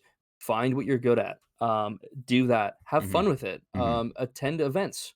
You'll meet people that way, even if you're super anxious about it. Just go, just True. Very try true. to power through it. I'm obviously easier said than done in certain situations, Sure. but that was the thing. So I was like, my mom played volleyball in high school, so I was like, Mm, I've never played volleyball, but I'm gonna try it out. Like I was a soccer player, but I don't think they had a team or something at the time. I was like, screw it, I'm gonna play volleyball. Met some people through there, and then so I was like the volleyball kid, hanging with the homies through volleyball. I was kind of an outcast too because mm, there was like nobody from my school. We had our graduating class of grade 7, so where I'm at, the school I went to was grade 1 to so we have preschool slash kindergarten, grade 1 to 7, okay. and then 8 to 12, basically. There's no middle school where I'm from. Yeah. So, in our grade 7 class, we had literally 7 kids. And then myself and one other Mm-hmm, went to the mm-hmm. high school, and that was it. Hmm. And, fucking, yeah, I didn't know anybody, and I was terrified. Because I didn't know who to talk to or how to do it, so I joined the thing. I was like, let's just dive in and try to figure it out as we go. Yeah. And yes, and so we did. So I was the sports kid for a bit. I was also a skater kid, like all throughout high school. I was always What? like a skater kid. Yeah, like board sports, huge into board sports. Yeah. I was very athletic. I still am. I haven't for a while. Yo, Aves is here. What's up, Aves? Um, and so after that, I hung out with all the Vietnamese kids, like the Nammers they called themselves. Yeah. Okay. Now I'm seeing why we're able to talk so well. You're able to understand the Asian cultures here. I'm starting to see where you're throwing down. Okay. Okay. Yeah, so we would play Big Two. So the biggest thing was when I saw these guys playing card games because I would get to school really early and all the Nammers were there super early. Can I say Nammers? Is that like, Let me ask this, Filthy. Are you Vietnamese? May I? Is this okay? Is this allowed? By the way, is this allowed? let me switch one thing. There it is. And is this allowed? Yeah. Yeah. Okay. Is it a common term or is it a like? Is it like a slur or something? Because Yeah. they just always said it and I said it with them, so I don't know if it's like a bad thing. I just thought about it right now. I didn't think about it. True. But either True. either way, we would play Big Two with all the Vietnamese guys, and I became super tight with them. Um, and then I met and then I think after that I met like all the skids, and I call them skids because we were kind of just the skids, like the kids that like smoked in the smoke pit in the back. I just thought they were interesting characters that thought deeper about stuff. Hmm. So I was like, these guys are kind of cool, and I kind of mess with it. And I think part of my friend group gravitated there. Like one of the kids who was a lifelong friend, um, that came from the other school gravitated towards them, so I also went to them as well. This to some degree. Mm-hmm. It's more of a slur. Oh, is it actually? Yikes, that's my B.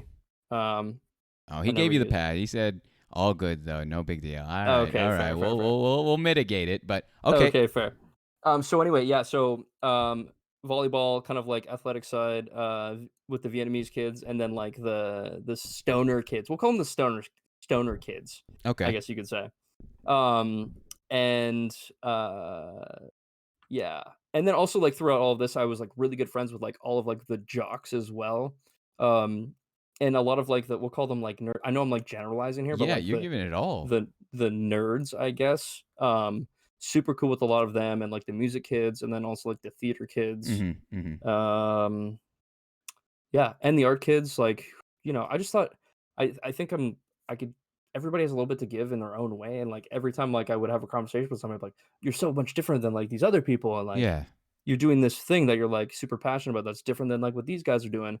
I don't know, I found it really interesting. I was like, "I don't know, I wanna kinda get to know everybody, like, what they're about," and by the time grade 12 came around, like, we were all homies and, Mm. everybody was friends and, everything kinda came together, like, all the groups sort of melded, and it was, Mhm. like, really sick to see because, you know, everybody's terrified as a teenager when you get into high school. True. I mean, at least I was, or a lot of people are, Yeah. and they find their own cliques where they're comfy, and to see it all kind of like, like it's like all these tributaries, all meeting up kind of Mhm. at the ocean that is like, college or like, the rest of your life after high school kind of thing. Mhm. So it was really sick to see that all come together. But yeah, I think I was one of those one kids that like literally, I would go sit down at any table and I would know the people well, and we would be able to jive because I don't know, it's just the way it was. Jive? Holy cow. Jive. I You've was a dated yourself. I was a jive turkey. Yeah. Like the instant thought when you tell me that you're, kind of this, I wouldn't even say social chameleon because you were what you were. Did Yeah. you run for ASB? Did you run for student council? Were you in student Uh, leadership? I got asked to be. I also got asked to be historian for our class, I'm sorry, what's and I an think historian?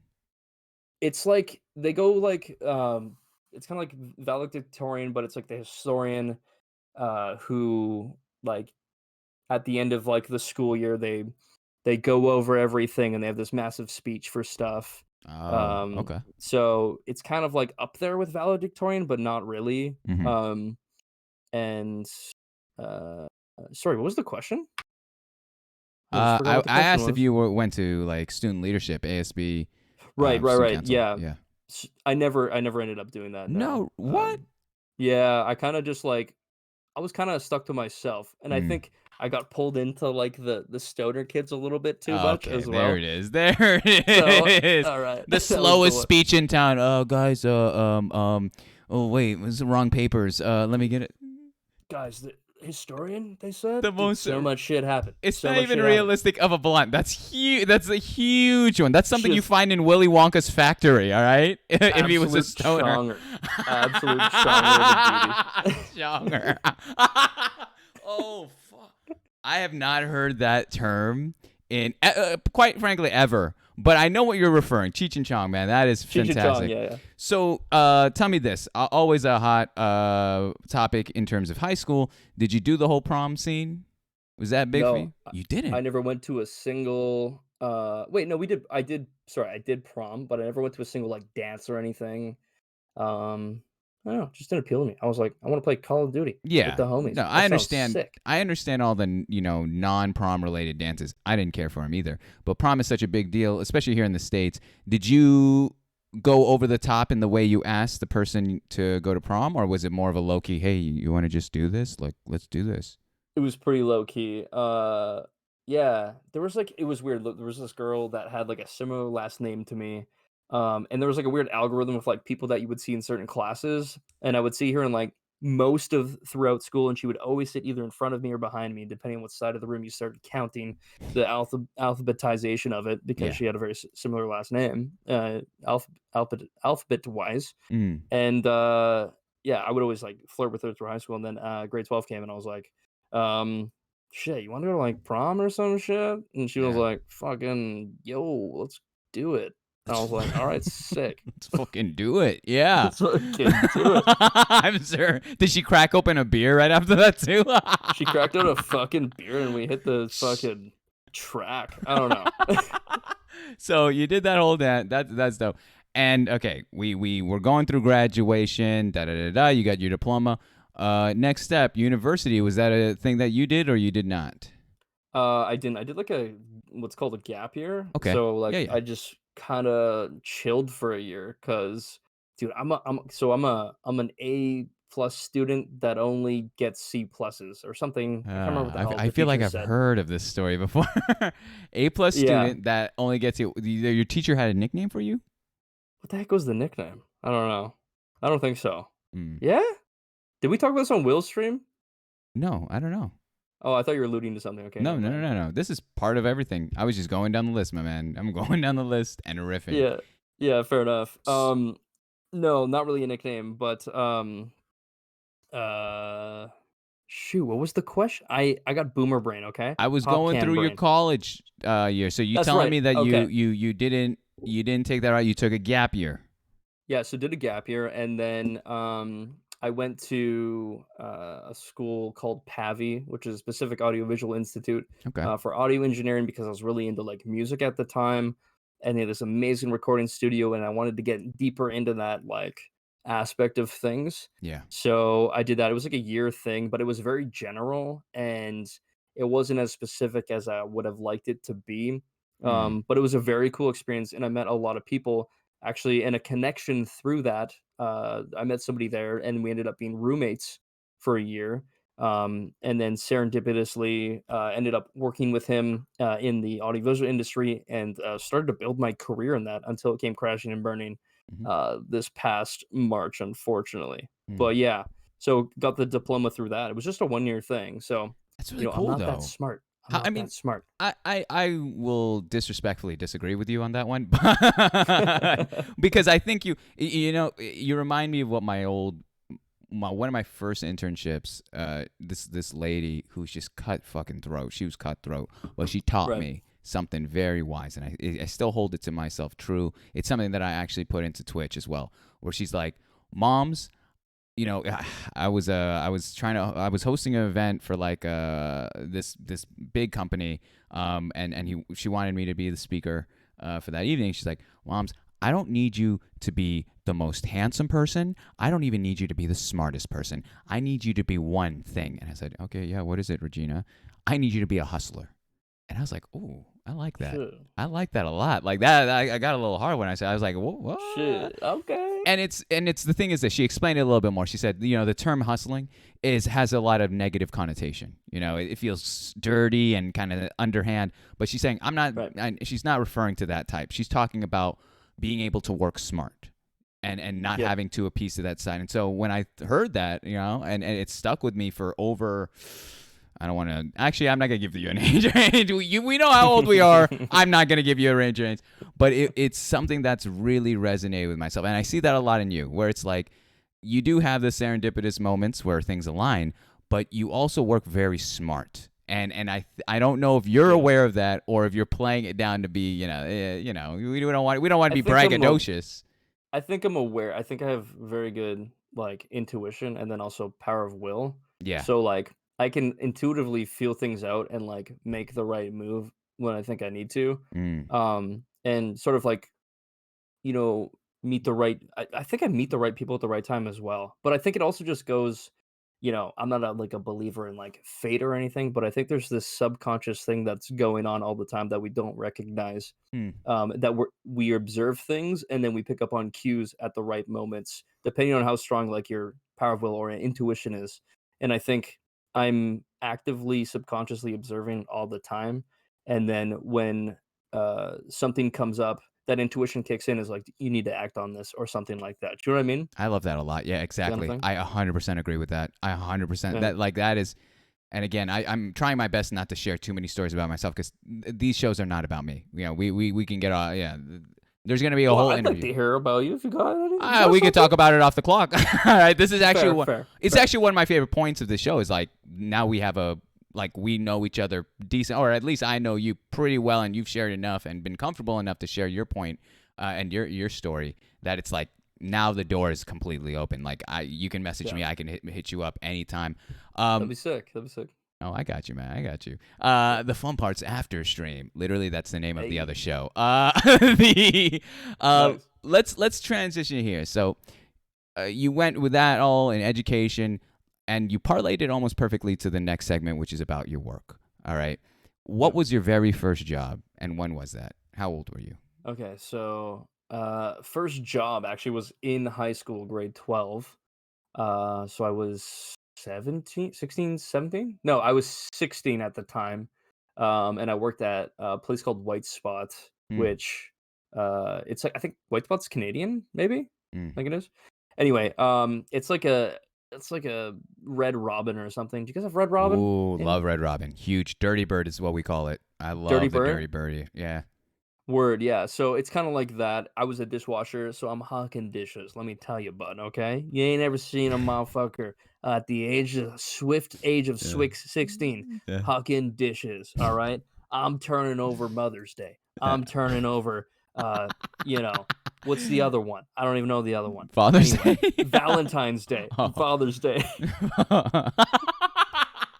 Okay. Okay.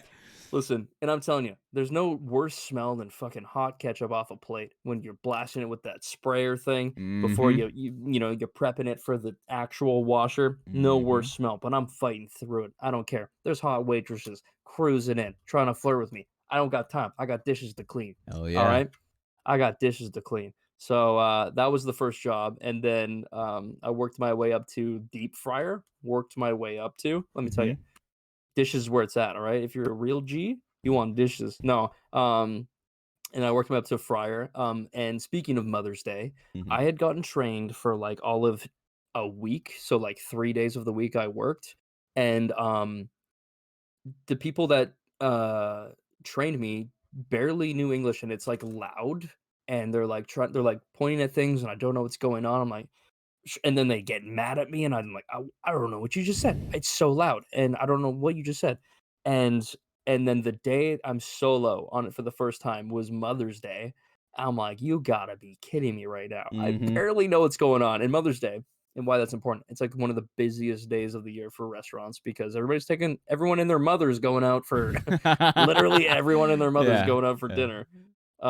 So yeah, that was a crash and burn fire, but we got through it. We trudged through Mm-hmm. it, worked my way up to entrees, did Okay. entrees. Okay. It did a little bit of desserts. All right. I made the best milkshakes this side of the Tallahassee during Mm-hmm. my tenure, my tenure at White Spot. Mm-hmm. Okay. So that was my first job. How long Um did you stay there for?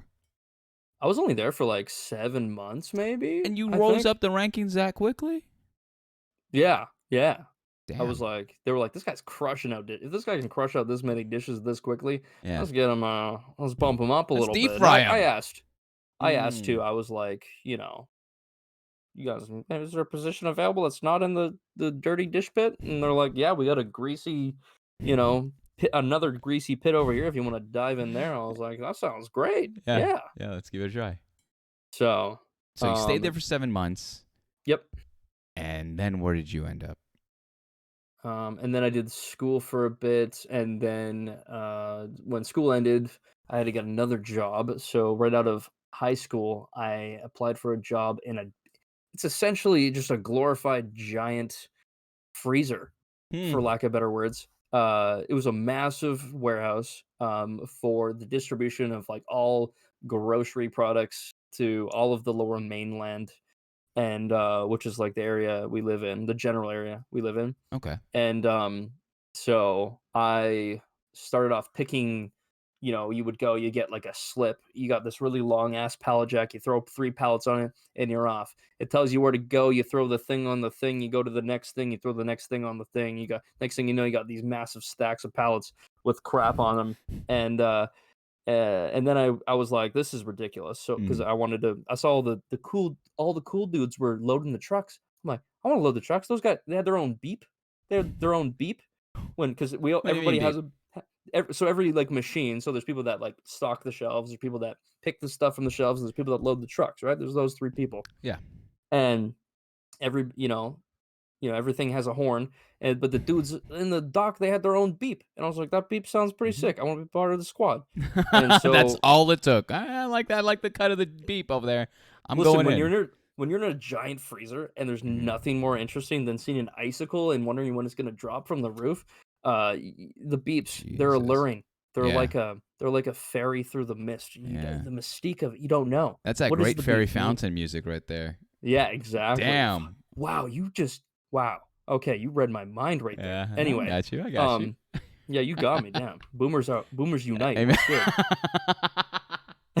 Too real. That's too real. I am Yeah. making a network of boomers. Anyways, so you end up getting a job, right? Is that? Please tell me that that's where we ended up. Yeah, so I got the Mm. job, and then I eventually and then I worked my way up to, being one of the loaders. So I got to be a loader, which was it was, you know, probably the cushiest job of the thing because you don't have to, like, lift anything, you literally just throw it into the truck and you're done. It's, like, the easiest thing probably. Mhm. And then eventually I was like, "You know what? I kinda don't like being in a cold freezer all day." And also my girlfriend at the time was, like, long distance, she was living on the island, which is Mm. a ferry trip away, that's, like it's like a 2-hour ferry trip or Mhm. longer? No, 2 hours. Yeah, yeah. Um, and so I was like, I just didn't wanna do it anymore, so I was like, "Alright, screw this. I'm gonna work with my dad, refurbishing, motorcycles." We would go get destroyed vehicles and rebuild them and sell them basically.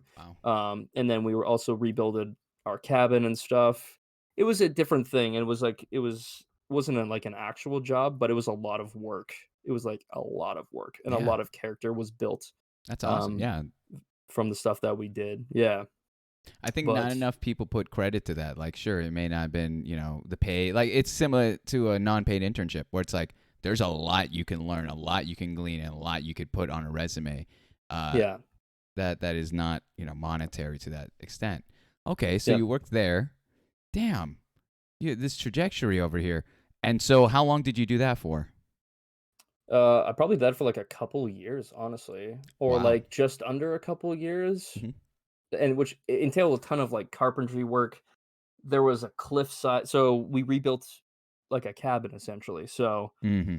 we hadn't been there since like the 90s. So we showed up and it was like all disheveled and animals had been living in it, and then like it was torn apart, and there was a creek right beside it that tore out, one side of the thing. So we basically had to start from the ground up and rebuild this thing. And it's basically on a cliffside. So you go to the top and it's a cliff to get down. Hmm. And good luck with that, bud. Because all the wood that we got to bring down there, it starts at the top and then you got to bring it to the bottom. Jesus. Yeah. Okay. Yeah, so basically I'm 18, 19. Yeah, 18, 19 at this point. No, 19, 20, 19, 20. Yeah, yeah. And we're hucking down wood. Let me tell you, I'm carrying bags of concrete. Like it's like 50-pound bags. I'm taking two of them, and I'm walking down this cliffside. We cut a couple little steps on the way down and up. Hmm. Yeah, it's fine. But let me tell you, I had calves like mums online by the time I was done. This side of the Pacific Northwest, I had calves of a Jeez. milkman. Yeah. Unreal. So, it was tough work, but it built character, and I think it allowed me to focus on other stuff like music and, like, really Yeah. pursue those kind of things to, like, build the foundation for, potentially pursuing them in the future. I like that. I So, like that a yeah. lot. So what brings you next after that? That's Yeah, so after that, this was when I think this was when I went to I'm probably messing, like, the years up and, like, the direct timeline of it because of sure. my pop can slash boomer brain, but, I went to school, I moved so then after school, I moved in with the roommates, Hmm. we were sharing there for a bit, and then this is where, uh, things kinda completely flipped the switch on, like, my trajectory, because my grandma was getting really old and, Mm. dementia was Yeah. rolling in, Wow. and no one was really available to take care of her. And um, we had tried to get like people to come in to take care of her, but like nothing was working. She would just like get out of here and like yell at them, and Wow. with the dementia and all, like it was like we could never get somebody to like really stick. And f she knew me her whole life, and we're like, we need somebody to do this," and I was like, I'll do it." And for I think 2 to 3 years, I basically caretook for my grandma, Mm. in, like, the last years of her life, and Mm. it sounds, kinda pretty chill, pretty easy. I'm not, like, out there, building a house or something or doing something difficult like that that's super physically strenuous, but the, mental toll that it Yeah. takes Yeah. is immense, and I didn't think about it at the time, Hmm. but, uh, I paid my dues for the family, and I took care of my grandma for a few years, and, I don't regret anything, even though it kept me it definitely held me back a little bit in terms of trajectory of, excelling at that certain point in my life, Mm. which is fine. But, that's what I did. So I took care of grandma for a few years. It was That's huge. crazy. That's actually very huge. I don't want you to think that way, man. I don't want to say that it stopped you from excelling because I think it's sounding from what I'm hearing so far in your life story, where you were at that point of life, whichever segment you want to review back to, is where you needed to be. And Yeah. I'm seeing that because likewise with my grandma too, same thing, dementia. And I when you said the comparison between physical toll from your former work to the mental and emotional toll with being there for 3 years, like I that resonated so heavy. It's not easy. It's not. It's heartbreaking. It's something that you slowly see over time. It's a day to day Yeah. thing, and I don't like if there are people here that don't understand it, like, and there likely are. It's brutal. It's nothing like to have someone you love slowly not just forget you, but forget themselves or what's going around and just lose kind of that sight of reality is it's not necessarily scary in my opinion. It was more just heartbreaking. It was Yeah, because for you sure. know who they were, Yep. but they Yeah, don't remember it, and exactly. that's what got me. Yeah, I feel that. So you've been there too. Yeah. Yeah. Yeah, I mean, not to the you same get it. extent that you did. I mean, I've spent a couple summers up and at my grandma, but it was never to like day to day every year. And there was a Still. lot of people. But I understand to the extent of emotional toll. Like that, like, it's one thing. I remember upon her funeral, I was like, you could forget me. I'm the grandson. You could forget me.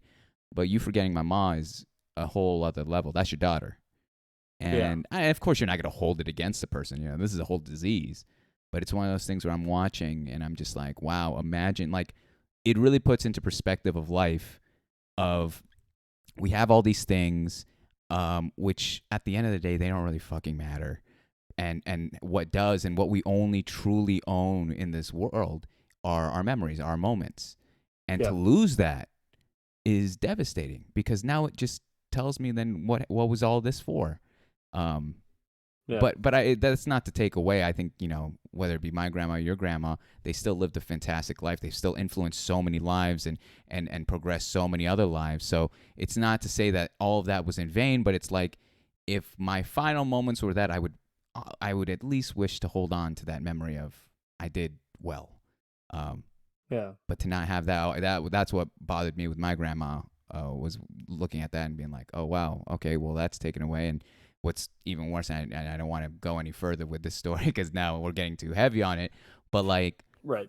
I had like when it was kicking in was around the same time of my grandpa passing away. So we Yeah. literally had to show the tape of her husband's funeral almost every day. And it's Wow. devastating because it's the same reaction every day for months.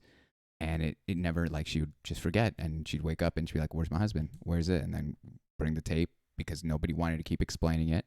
And she's crying all over again like she was at the funeral. And it's Rough. it's That's brutal. tough. That's brutal, man. So I feel for you on that. Yeah. With the 3 years there, all right. Well, let me ask you this before we move on to the next job or occupation. What did you learn about yourself through those 3 years with your grandma? Patience. Mm-hmm. 100%. The extent of my patience was tested there. Um, that's the number one thing, I Yeah. think. Patience. I also realized that, and I say this a lot too, and it's kind of a cheesy line that I've always in a mantra that I've always sort of stuck by Mm. was sometimes what might seem like a step back is actually the footing you need to leap forward. And taking that time with my grandma was the perspective I needed in two different ways. Life is actually fragile. It's short, right? Yeah. And I saw that in my grandma's deterioration, and I was like, time is of the essence at this point, kind Yeah. of thing. I, Yeah. I need to I need to like get stuff going. As well as like in a mindset, sort of like in the physical sense, like eventually we're gonna die, I gotta get stuff going, and then in like the more metaphysical side where it's like um you know my grandma lived an amazing life, accomplished so much, Mm, um, and I need to live life twice as hard for her, and mm, really try to make something that is worthwhile and like yeah, hopefully notable to as yeah. many people as I possibly can. Amen. Um, and I think during that time, I mean, I had always had this other mantra about my life, but I think during this time it really became apparent, which was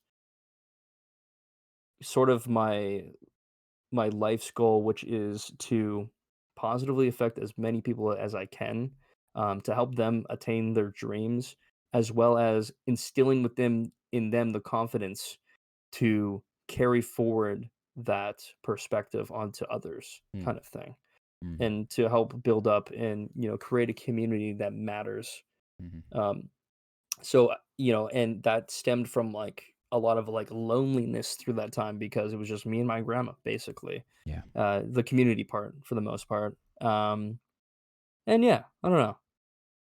That was kinda was that an answer? I don't know if It that was an was answer. perfect. That's exactly, and it's Okay. crazy how much I resonate. Like I'm not even gonna follow up with my personal story, but it's insane how much Yeah. whether the people, and I point below because that's what the chat is. Whether the people in the community that's listening to this needed to hear, I could at least say for myself that's exactly what I needed to hear. That was perfect. I loved it. I loved every point of it. Um, so after those 3 years of you, where did you end up going? After those 3 years, I I was kinda back and forth. So my dad moved to the island, so I stopped living with him. I lived with my mom. Oh, no, sorry, I moved out with my friend Kelly, a friend from high school, Mm, and I lived with him for 2 whole years. During that time, which I had to find a job. I did flooring, mm, which was literally the worst job I've ever done. Flooring was literally the worst job I've ever done. It's harder than it sounds like, and it takes a toll on the body. The guy I was working with was super toxic. ugh. Again, getting perspective from that of like, no, thank you. And I got to the point where I was like, I'm quitting. And I told him, I said, one day I said, dude, I'm not doing it anymore. I'm done. We'll see you later. And this was at the same around this time, like I joined the band. I had a really cool girlfriend at the time as well. Mm, And I was like, yeah, I'm quitting. I don't want to do this thing anymore. We're done. mm. Whatever. What was the And toxicity, if I may ask? I think he was a little outdated on his values. He was a little bit racist. Mm, Yeah, just kind of everything. He was very sexist as well, and you know, just his ways of like teaching, and his ways of like what he thought was a good way to teach, mm, and like his values of how to like present himself to be a figure to actually like echo those mantras of a leader mhm. were just I didn't vibe with it, kind of thing. We had our moments, of course, but overall, just yeah, not a good guy, not a good situation. And then I said, "Fuck that!" I quit, and it's tough because I was living with my friend. I had to pay rent, I had to get food, all this stuff, right? And the very next day, a friend reaches out to me, and this this was the same guy that I went to. It was very serendipitous, this happening as well. The very next day, he reaches out, and it was the guy that I lived with for a year, roommates, before I went to my grandma. And he said, "Dude, I got a job at this audiovisual company. Mm. Um, are you looking for work?" I was like, "Yo, yes." I literally just quit my job yesterday. He's like, "Dude, come in. We'll do an interview and we'll get you fucking going on it." So I went out, it wasn't really an interview. I literally just showed up and they were like, "All right, yeah, you got the job. What's your rate?" I was Mhm. like, What was the job one um, more time? so it's audiovisual production Mm, company. So basically, my position was more open ended because they had freelancers essentially that they brought on. So that's why there wasn't probably really much of um, like a screening process. They were like, "Yeah, mm. you're just a dude that does this thing. That's all we know about it." I'm like, Cool. I didn't really do anything about it, or I Mhm, didn't really know anything about it at the time, like how the industry worked. mhm, So I came in. They're like, "How much is your rate?" Um, I was like, $16? They're like, "Oh, perfect," because everybody gets paid like $20 to $30 like Yeah, yeah. average in that industry. So they were like, "Oh, perfect. We got a young kid to do all the shitty work for 16 bucks. Perfect, Mhm, mhm. done deal." So basically, I just wrapped cables all day, sorted gear, and that was basically it for that job. But I got to know through that job, I got to know the owner of the company very well. Mm, And the project manager as well. So after a certain point, they left the company and started their own company. And they, I guess the project manager saw something in me and was like, dude, we're doing this thing. Do you want to be a part of it? And I was like, yeah, I mean, they're like, we'll pay you even more than you're getting paid now. I'm like, that sounds amazing. yeah. I'm fucking down. Let's do it. So I joined that company, and it was rough in the beginning because you know, they went from like this very, I mean, I'll call it organized and like well-oiled machine, but in all actuality, it was kind of a mess. Sure.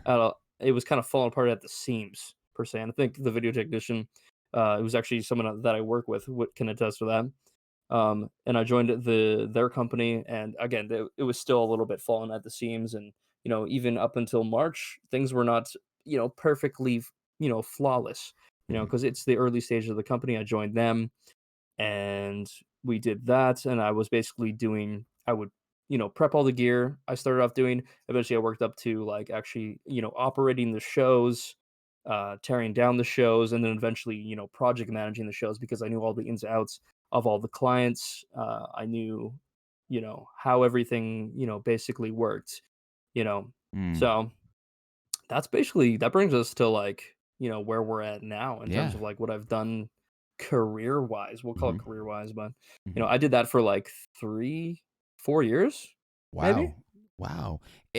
Again, Yeah. it sticks to the theme of what we've been talking about all night, where it's things just work out, like timing, everything.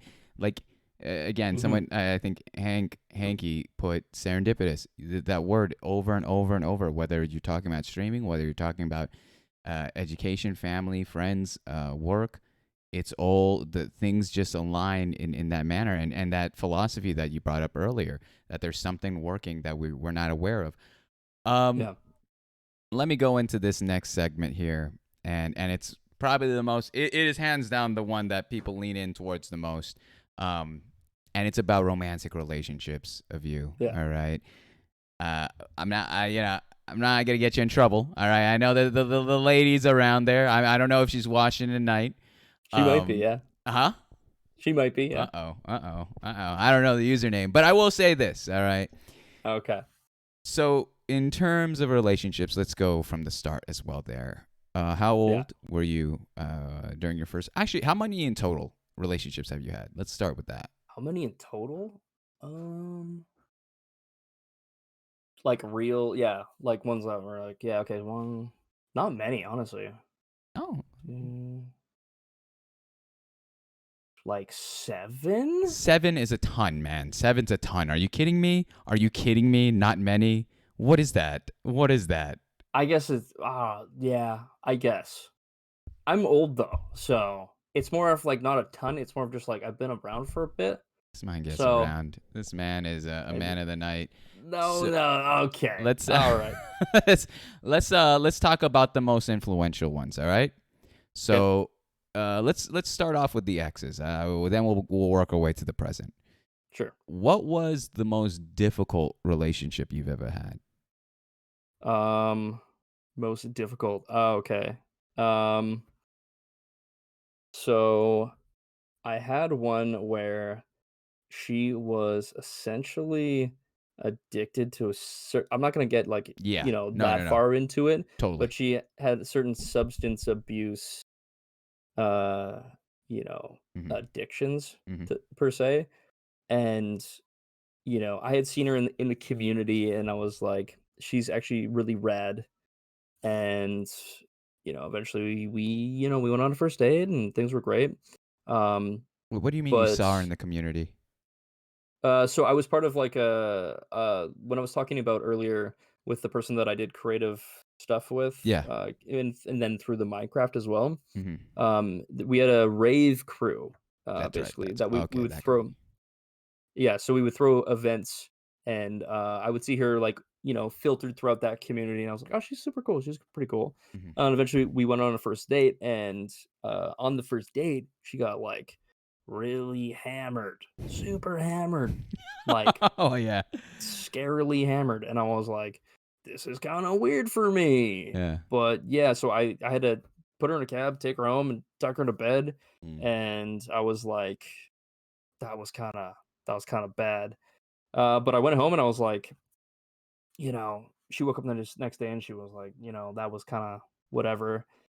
And, I was like, I'm gonna give her a second chance, and, you know, eventually ended up started dating, and, she still had throughout this, like, period, stints of, like, she would, like, drink too much or, like, Yeah. other stuff, Yeah. and, throughout it, I would just, like, kind of be there for her, and, um, one thing that I really liked about her was she always would ask me what I'm thinking, which seems Mm. weird off the rip, but she'd No, I always be think like, "What are that's you great. thinking right now?" And, like, initially, I was like, "This is kinda weird for me, I don't know, no one's ever really asked me, like, what I'm thinking all the time," and she would ask me, and I was like it forced me to be, like, super, like, candid, open, and honest with myself at all times, Yeah. which is, like, the greatest thing that I probably got out of that relationship, as well as, like, having, like, great times together, obviously. Yeah. Um, but that one was tough because she actually was, like, struggling with that stuff really heavily at the Mhm. time. But Mhm. by the end of the relationship, and, unfortunately, things kind of, like, fell apart near the end, she was getting very, like, clean and, like, she was good, and I think now I haven't talked to her in a bit, but Mm. I'm pretty sure she's pretty good, at this point. Um, but yeah, I think the biggest thing I learned from that was, like, the open, honest candidacy of, like, what she would ask me, what I'm thinking kind of thing. Mm. It's kind of a weird, very specific thing to, like, get from that, but Yeah. that was a really tough one for sure. I actually asked that same question to a lot of people. What are you thinking right now? Like what? Because we go through Yeah. life asking, "Hey, how are you doing? Good. How about you? Good." That's that. That's the whole Yeah. conversation. And Yeah. it is bullshit. It's a lot of bullshitting, and because for various reasons. It's not even just because we don't have time. Maybe some people don't even want to talk about it, or they don't know how to talk about it. So for her to ask you that, I actually respect that a ton. I mean, and again, that's more of me kind of supporting my right to do it as well. But No, uh, totally, I love that about people, like, it was weird at first, and now, like, when I see people do it, I respect it a lot, it's honestly, very so, different. It's a very different way of thinking. Um, yeah. let's move on from that. Let's go. What let's do one relationship before we get one more relationship before we get to your current one. So can you give me one during the college years of life, or the I'm Okay, sorry, yeah. yeah, Yeah, the yeah. mhm. So, we'll call this one, like, this was the same girl the high school sweetheart, right? Yeah. Um that I went to prom with. We ended up dating, for, like, 3 years, and then we did that awkward, like, "We're not together, are we together?" thing for, like, 2 years, which is, like, not good, but, like, it's comfortable. Hmm. I feel like a lot of people have done that when they're, like, kind of, like, 19, 20-ish, potentially, depending on the person, but, uh, that was a really even though it was long distance, that was a really good relationship. Hmm.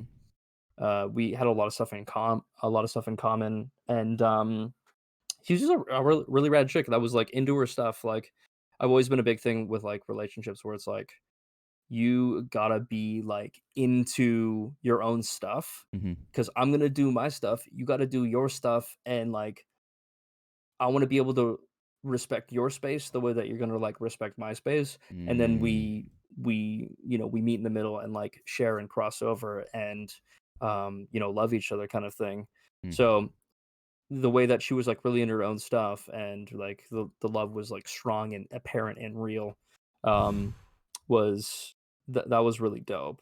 Is Hmm. there any specifics I should be talking about No, when I we're this talking is about what I'm just shooting. I'm just want to hear like these memories, how you felt about it. So in terms of that relationship, why did that fizzle out? so it was the big thing with it was also hi, Big Shot, how's it going, homie? Big Shot's, like, my fucking one of my best friends I found through Twitch, for Oh my sure. man, nice, nice. He's an Welcome. absolute legend, he's killing it, by the way. Hey. But, fucking Shit, what was the question? Sorry. Why did it fizzle out with Why this? did it fizzle out? Yeah, yeah. Yeah, so it was like it was mostly the long distance thing. Um, Oh, yeah. and which, isn't really a good excuse.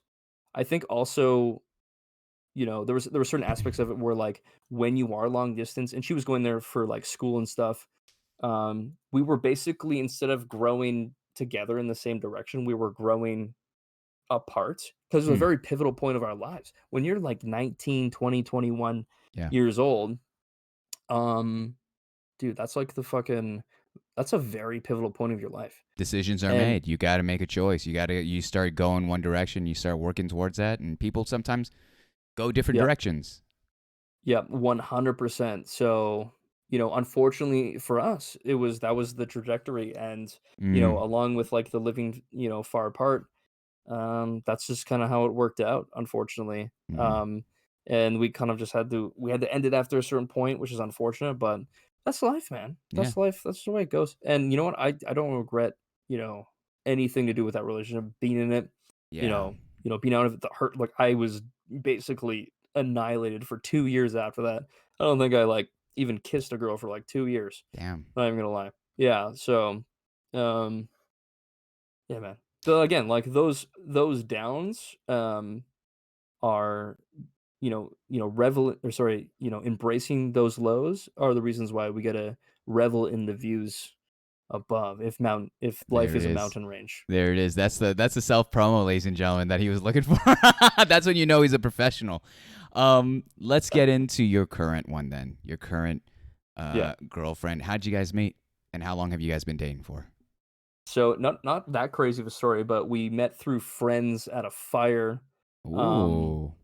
and I was like, "Oh, that girl's kind of cute. Uh What's huh. up with that? What's going on with that dumb piece over there?" And yeah, I basically just told one of her friends, I was like, "She's kinda dope," and then I think she was kinda like, "He's kinda sick," and we're like, "Yo, we should fucking do this thing," and then we basically hung out one night and, hit it off, and she's, like, super sweet, Yeah. super caring, Yeah. very emotionally intelligent, Awesome. uh, yeah, and she's really fun, and, like, yeah, I just love all that about her, so, yeah, we've been dating for, like, uh so April was like a year. Mm-hmm. May, June, July, August, September. So it's been like 17 months? Yeah. 17 months, yeah. A year and It five was just months crazy. works. A year and 5 months will work perfectly. That's insane. Yeah. What's the trick?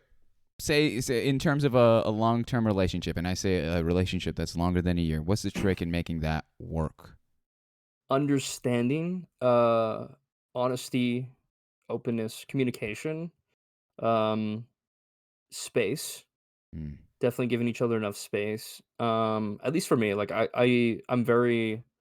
I'm like an extroverted introvert, so I'm inherently introversive.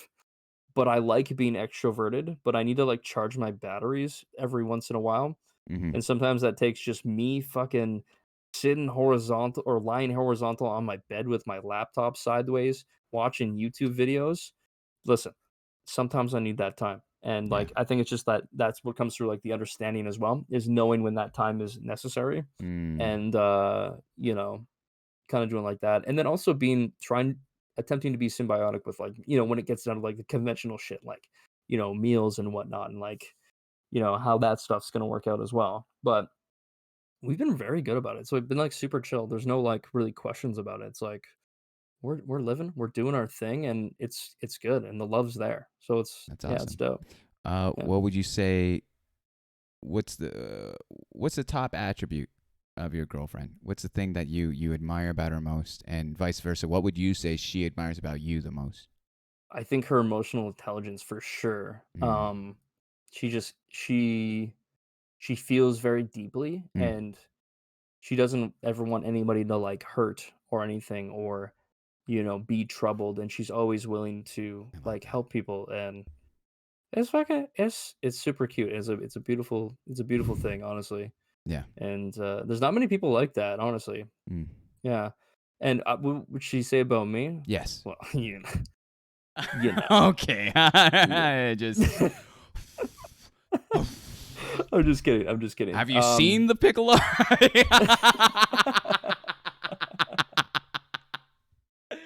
Too easy, ladies and gentlemen. It's too Too easy. easy. Yes. All right. Yeah. No, I think she would probably say, I don't know what she would say actually. Maybe that I'm funny? Maybe? No, she's Funny. in chat, I think. Is she in chat? Reveal yourself. No. She's actually our next guest. Come on over. We'll bring her through the door. She got her down to Seattle for this. I mean, I would love it if she is listening to this. I would love an answer. But what's the assumption towards you? You would believe it's the humor. That's the Maybe charming the point. humor. I think she finds my style of intelligence interesting as well. Mm. Like, I think she would maybe say that in her own way, of course. Mm-hmm. Mm-hmm. That I'm able to do like music and gaming and like the streaming and kind of be unique. I think maybe she would say it like that. Like, I like that he's really unique or something like that. Or funny. Which ties in with like the humor and the funny. She would maybe say something like that. I like that. I like that. Yeah. So, Mr. Review, perfect. You killed the life story segment. All right, you absolutely Hell yeah. moited it. And so that brings us to the third segment of the evening, the community questions. Throughout the evening, ladies and gentlemen, you have been submitting questions through our link here. If you have any more, exclamation mark, the letter Q, I'll do it for you right there. Help yourself to some last minute questions. I'm going to use the restroom real quick. Do you need to go to use the restroom? I was just going to use the restroom, and you got to keep them entertained, okay? Oh, please. No, I'm just kidding. There's actually something we do here. Yo, if there's any... Actually, I'll do it myself. I was going to do something here. We do a poll here. A little activity, if you may. Guessing who comes back first. 100% me. You don't know who I am then. You don't know who I am. You don't know. You don't know how fast I can evacuate this bladder, okay? You don't know how fast. Well, I'm going to put the fast goggles on. I'm going to be back in like a flash. Good Literally luck. a flash. All right. Well, ready? Ready? Start the timer. Set, go.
Easy fucking clap.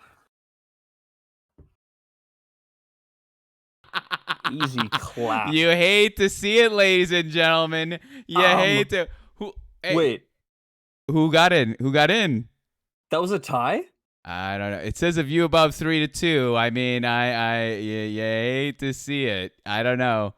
Or just like that, I should have went and jumped in the chair. Yeah, I jumped. I'm gonna be honest with you. I saw you in frame, and so I jumped in, put my headphones on. I was like, screw it. No, it's the headphones. The headphones is the finish. I don't know, man. I don't know. Anywho, no, you're good. I You're won. good. I'm built different. I'll give it. A tie goes to the guest. All right, I'll give it to you. Okay, I'll give fair. it to you. Let's go, baby. Here we go. Let me pull up the questions. Refresh it once. All right. And I'm going to scroll to the very top. First question here, Mr. Aview. Aview, who is your favorite Minecraft mod? Oh, for fuck.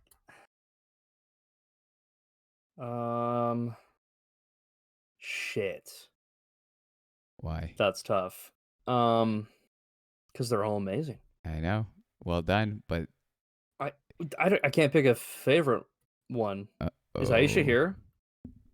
Fuck, there's people here that will tell Aisha if she's... I feel like it's... Okay, I'm just gonna say...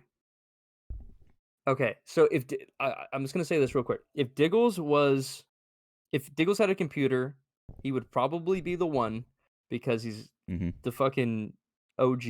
He's, an absolute legend. He does so many little things that are amazing for the community. Like, he built this little like we were built when we were building the spawn for Mm. the network. Hmm. He made this little like strike area because the builders weren't getting paid, and it That's a was good bit. so cute. It was so cute and amazing. And then he made this little, like, check-in station for the builders where they would go, and then Hmm. in the chests were, like, steel-toed boots, like, they would name all these, like, pairs of boots, steel toe, Hmm. and then there was, like, vests that you would have to wear and a helmet as well, hard hat, and then you would write the paper to sign in, and then you were off to go work on the That's spawn. fantastic. It was amazing. It was, like, my favorite thing ever. It made my Yeah. year, honestly. Yeah.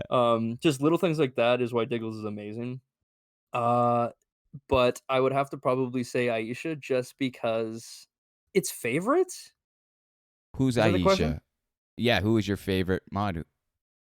I'm gonna have to say Aisha just because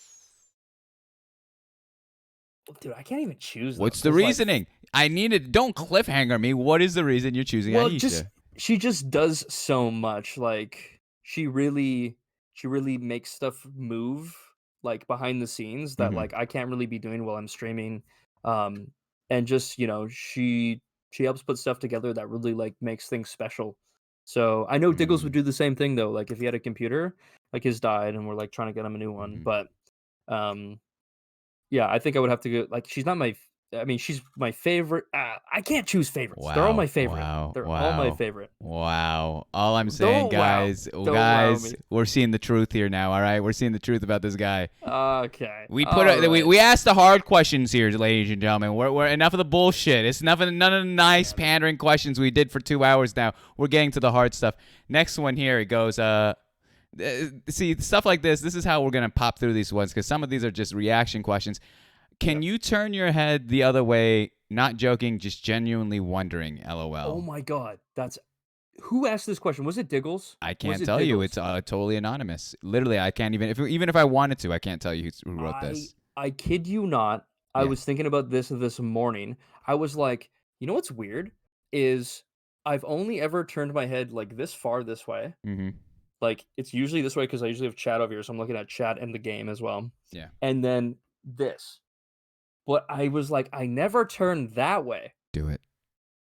so I'm not going to." Wow. What? What? Not even an exclusive, guys? He's not giving an exclusive. What is this? What kind of person? Get so cocky. No, okay, Just, I'm gonna do it. I'm gonna do it. I'm all gonna do right. it. Big Are you time guys here. ready? Guys, Are you ladies and guys ready? gentlemen, this is history. Psych, bitch, I ain't Holy doing it. shit. He doesn't do I ain't anything for the doing it. fucking people. Nothing for the fucking people. Fine, I'll do it, okay? I'm just gonna try. Whoa, jeez, that's a lot of neck. I didn't see that much neck prior. I've never Okay, seen that much neck. alright, That's great. That's a okay. VB long neck. If you're from Australia, they get that one.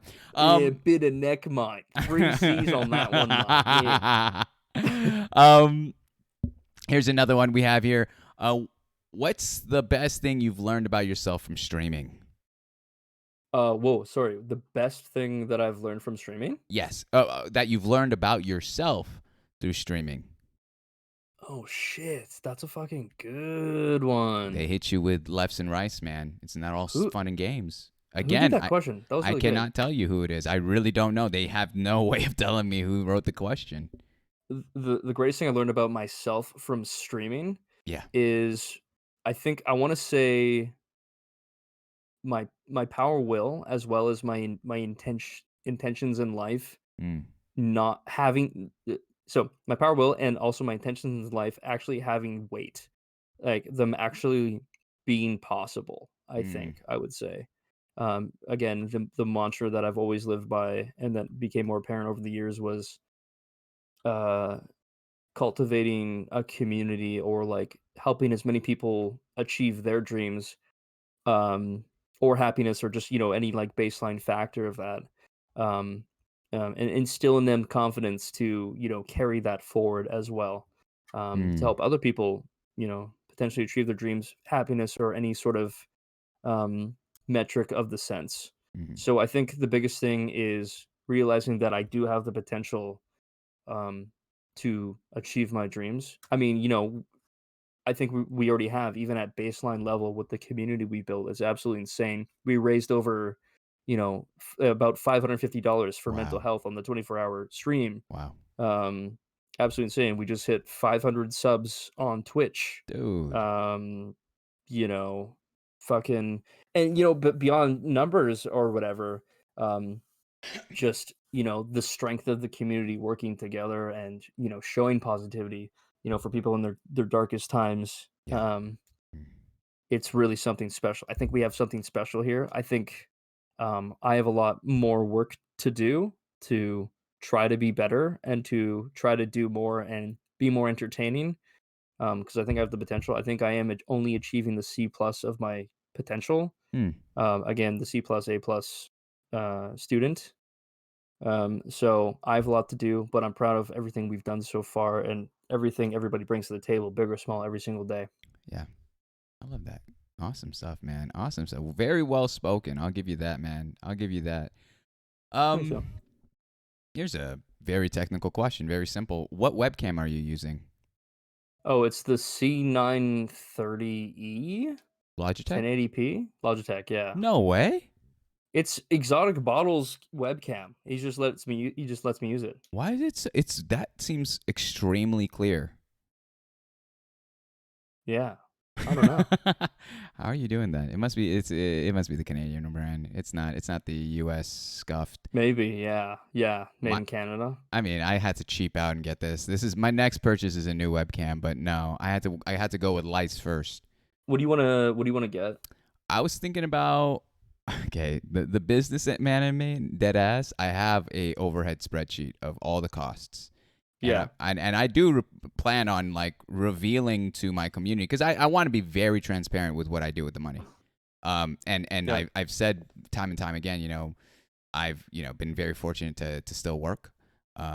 Nowadays it's a little more brutal to be honest, and there are times where I might have to find a new job or even be jobless for a couple months. But yeah, right now, all like I'm using the money to pay the editors for equipment upgrades, this and that. So, um, yeah, I think the webcam is the biggest move right now in terms of technology upgrades or whatever for the yeah. stream. Um, And well, I hmm? don't know how much we want to get into it, but what kind of lights do you use as well? Oh shit!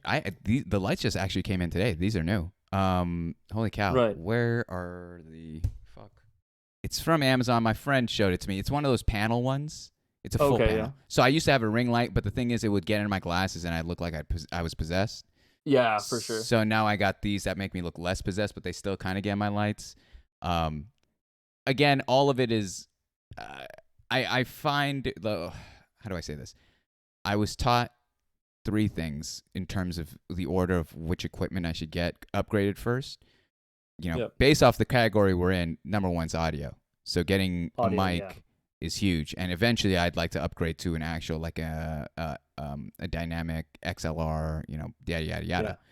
And then after that, lighting, because lighting really makes a huge difference in terms of the quality of your picture. Yeah. And then you go into the camera where you can Yep. upgrade that.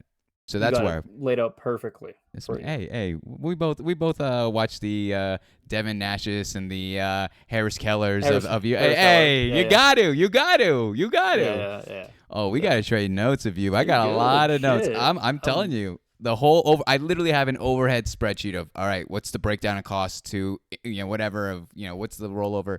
It's fantastic. I get weirdly geeky about I like entrepreneurship. that. How do And you? So where does that come from? Like where? hmm? What do you do for work? Is that even something that's publicly, I known keep or it like? very vague. Let's go with this. So before all this, right out of college, and let's disregard the title of it completely because the title was Yep. completely bullshit. But like, he paid me more than I should ever have received as a 22-year-old out of college. But I was a, I hate saying it because it doesn't feel right. I was a director of business development for a consulting company. Yeah, sounds like a big fucking deal. What Sounds like a the big fuck deal. is that even Who is this mean? guy? Who is this guy? Yeah. You're crunching numbers Well, the at thing that is, position. my job was actually he liked me because of my emotional intelligence. He was a leadership. So we worked with Right. people in Amazon, Microsoft, Philips Healthcare, F5, all these places, and I'd go in and I'd meet with these managers to GMs and all that, and we would literally just talk about life. We would do what we're doing right now, but That's behind the sick. scenes. And his Yeah. rates were ridiculous. Like I've never seen rates like that before. But um, I love the job because it really taught me like, oh wow, there are stories across the board, no matter where you are in life. And so really wanting Yeah. to cultivate that, and that kind of was the inspiration of this. More so the inspiration of just conversation and talking and reading into Yeah. people and leaning in and allowing yourself to be vulnerable, asking questions that are a little bit more pointed than your average "How's your day going?" And Yeah. then from there, I went to managing and then eventually owning a small family business. And it's a little Nice. rough. Yeah, it's a good gig. It's a nice gig, and I loved it a ton. And I still do. But it's one of those things where if I were to read the leaves and where they're blowing, I think it's Yeah. time for me to make a change. I just don't know Fair. Yeah. where. That's the hard part. I I think you're doing exactly what you need to be doing, which is you're really good at what you do right now, and from what I hear, it doesn't directly sound related, but I'm sure there's aspects of what you did with the directing consultant of a mm, consultant direction, yada yada yada. Yeah, yada, yeah. and with running a business, there's a lot of stuff that comes into play there. I think, Mhm. and I don't know your life story, whatever, but I'm Sure. sure there's things that have led to this point that make sense and that are transposable. The skills that you've learned along the way that actually make a ton of sense. Hmm. So, um, I'm just curious. I was going to ask you: Go ahead. would you consider yourself, or do you think others would consider yourself like a natural born leader? And take the definition of that as you Sure. will. And would you apply yourself in that position in certain circumstances? This man's flipping the script. He's interviewing me now. This is perfect. This is a perfect salesman strategy. I, yeah, I'm without sounding conceited. Yes, like I Yeah. know. It took me a while to recognize the the weight behind my voice and words, and being able to. I think the biggest thing is being able to use empathy as well as business together is so rare because business is supposed to be a Yeah. robot. I Um, I totally get that. I mhm, 100% get that, and I've thought about that a lot recently, and that's why I asked, mhm. is because I see a lot, and I feel I sense a lot of that empathy driven style Yeah, with like kind of how you're going with stuff, and more in through empathy, also just like understanding of social dynamics as well. this man gets it. He's starting to see the sauce. You're not supposed to see the sauce, all right? Most people don't. They just think funny Asian guy can sometimes speak weirdly no accent, weirdly no accent, and not enough. It's one of those things, my man. It's like I deeply love business, but I was also raised never to be an entertainer. Deadass, my mom looked at me in the eyes and said, never ever become an entertainer because they're laughing at you and not with you. And then when I went to Interesting. college, I did stand up and like You literally did. underage stand up. Yeah. And I would Ah. 5 minutes, 3 minutes at a open mic. Hey guys, how you doing? How we're having a good night. And then I remember my first bit was about like porn and like the different categories and all that jazz. And I was addicted to That's that. sick. You get addicted to the show, and then eventually, I was on YouTube in 2011 as just a feature on Minecraft, oddly enough. Really? And yeah, dead ass. And this guy had Crazy. 15K. And back in the day, in 2011, 2012, that's a big damn deal. Yep. And he was getting paid out, and we're living life. And I had to stop because of college. And then until COVID happened, and 3 months into Twitch, I was like, let's give this a shot. All right, let's see. Yeah. This no longer is a kid's game. Let's make it an adult's game. And There you go. it is what it is from there. But I agree with you, man. I have like there's something in me that's so I'm driven towards this, and I see that a lot in you. It's weird. It's strange. Meet I very rarely meet streamers that like let's just pull the curtain back. All right. I Yep. very rarely see streamers that are organized in creating their channel and to trying to be something, you know, that's something. Because everyone Yeah. wants to go with the flow and just, hey, we're just having fun, which is okay. That's great. And I think that's something you should do on stream, like give off the essence of that. But there Yep. needs to be order, there needs to be planning, and there is a part of it where it is work behind the scenes. But on Yep. camera and doing this and talking to you, this is not work, my man. This is the easiest part of the job. This is Is great. is is sitting here and learning and listening and listening in a way where you're not trying to respond, but you're listening in a way to understand and feel and then react accordingly. It's the easiest part of the job because you did all the hard stuff to make it easy, basically. Like, you've Mhm. thought about all of it and laid it out, and the reason why it's so easy because you've done that, but also you have a natural, genuine ability to do what you're doing. You just need to put the stuff in place, and you've done it. Exactly. Oh, this Fucking, can man. we get a clap? And Little not, clap but and it's not check. even me, sir. You've Get a been. clap and check. I'm I'm gonna throw one I'm in. I'm gonna throw one in there. That's the TED Talk, ladies and gentlemen. That's my TED Talk. That's it for the evening.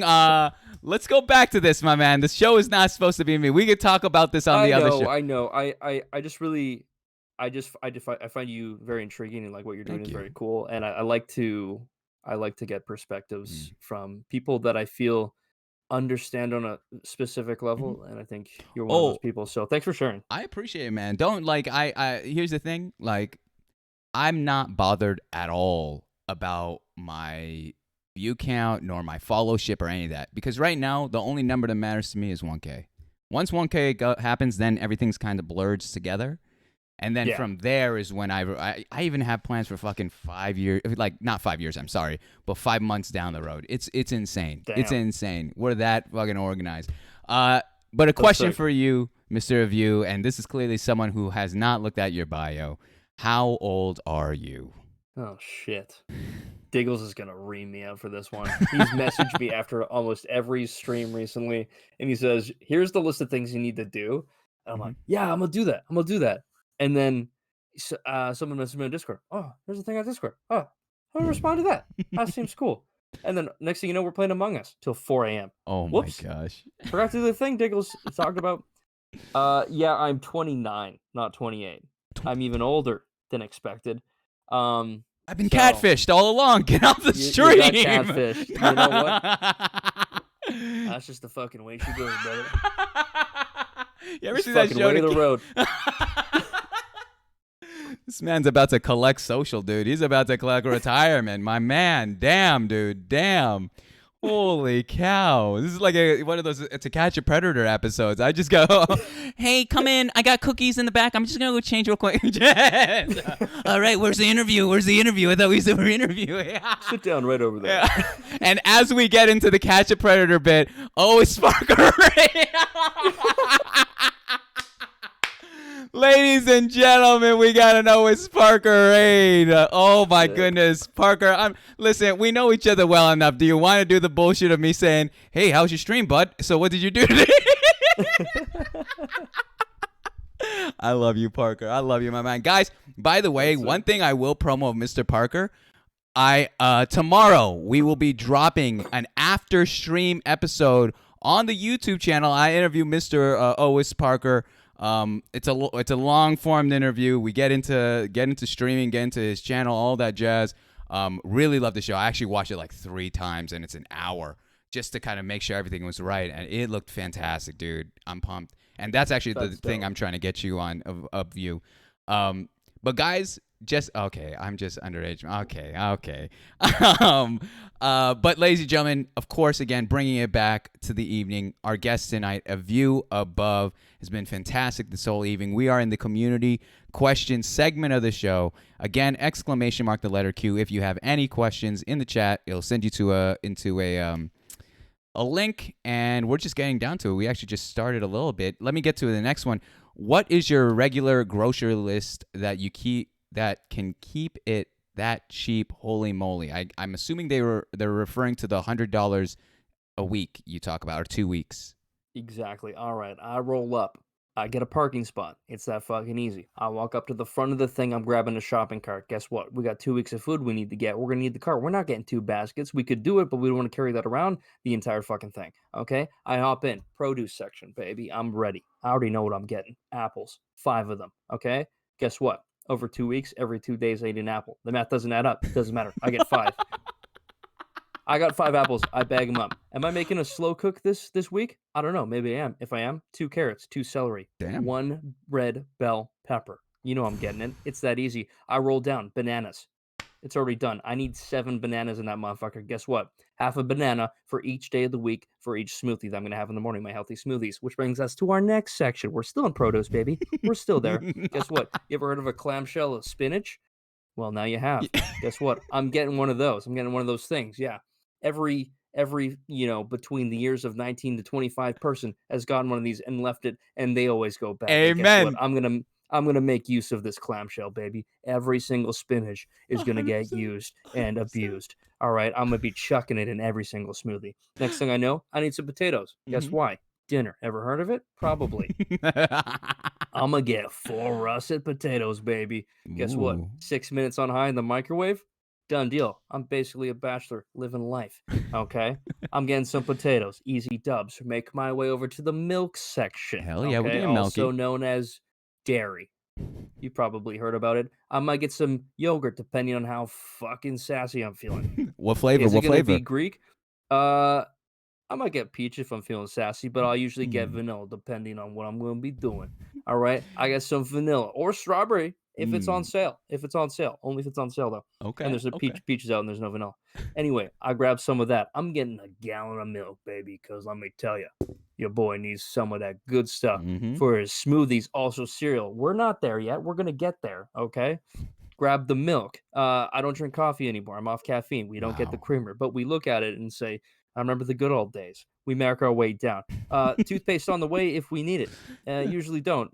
We usually can go a couple months without getting new fresh toothpaste. I usually get 2 because they're 2 for 1. It's that fucking easy. A whole gallon. Yeah, you're damn Mhm. right. You know how many fucking smoothies I'm gonna have? In the 2 week span, 1 a day, baby. It adds up. Also, the milk for the cereal, which we're getting to. You're I double get to the downing. frozen section. Okay, frozen Mhm. section. Mhm. Back to the smoothies, right? We need the antioxidants, okay? We need the fucking But potassium, which is actually in the bananas. bananas, yeah. So we're not getting the fucking bananas here. We're getting frozen strawberries, all right? Some Ooh. frozen blueberries. We're getting the big bags, baby. Mm. Big bags. We don't want Mm. any real seedy shit. I got the blackberries before. It's seed central. You don't want it. Exactly. Don't Same with even mess with it. raspberries. Raspberries too. Don't even, you don't want to go there. It's a disaster waiting to happen. We get blueberries, we get a little bit of that. If we're feeling sassy, we'll get a little, some, maybe a lasagna. I don't know, probably not. That's getting over budget at this point. We look at the lasagna and then we see the pizza section, we have to look away. We look the other way. Yeah. Unfortunately, there's candies on this side. We have to think strategically. We look straight ahead. We keep going.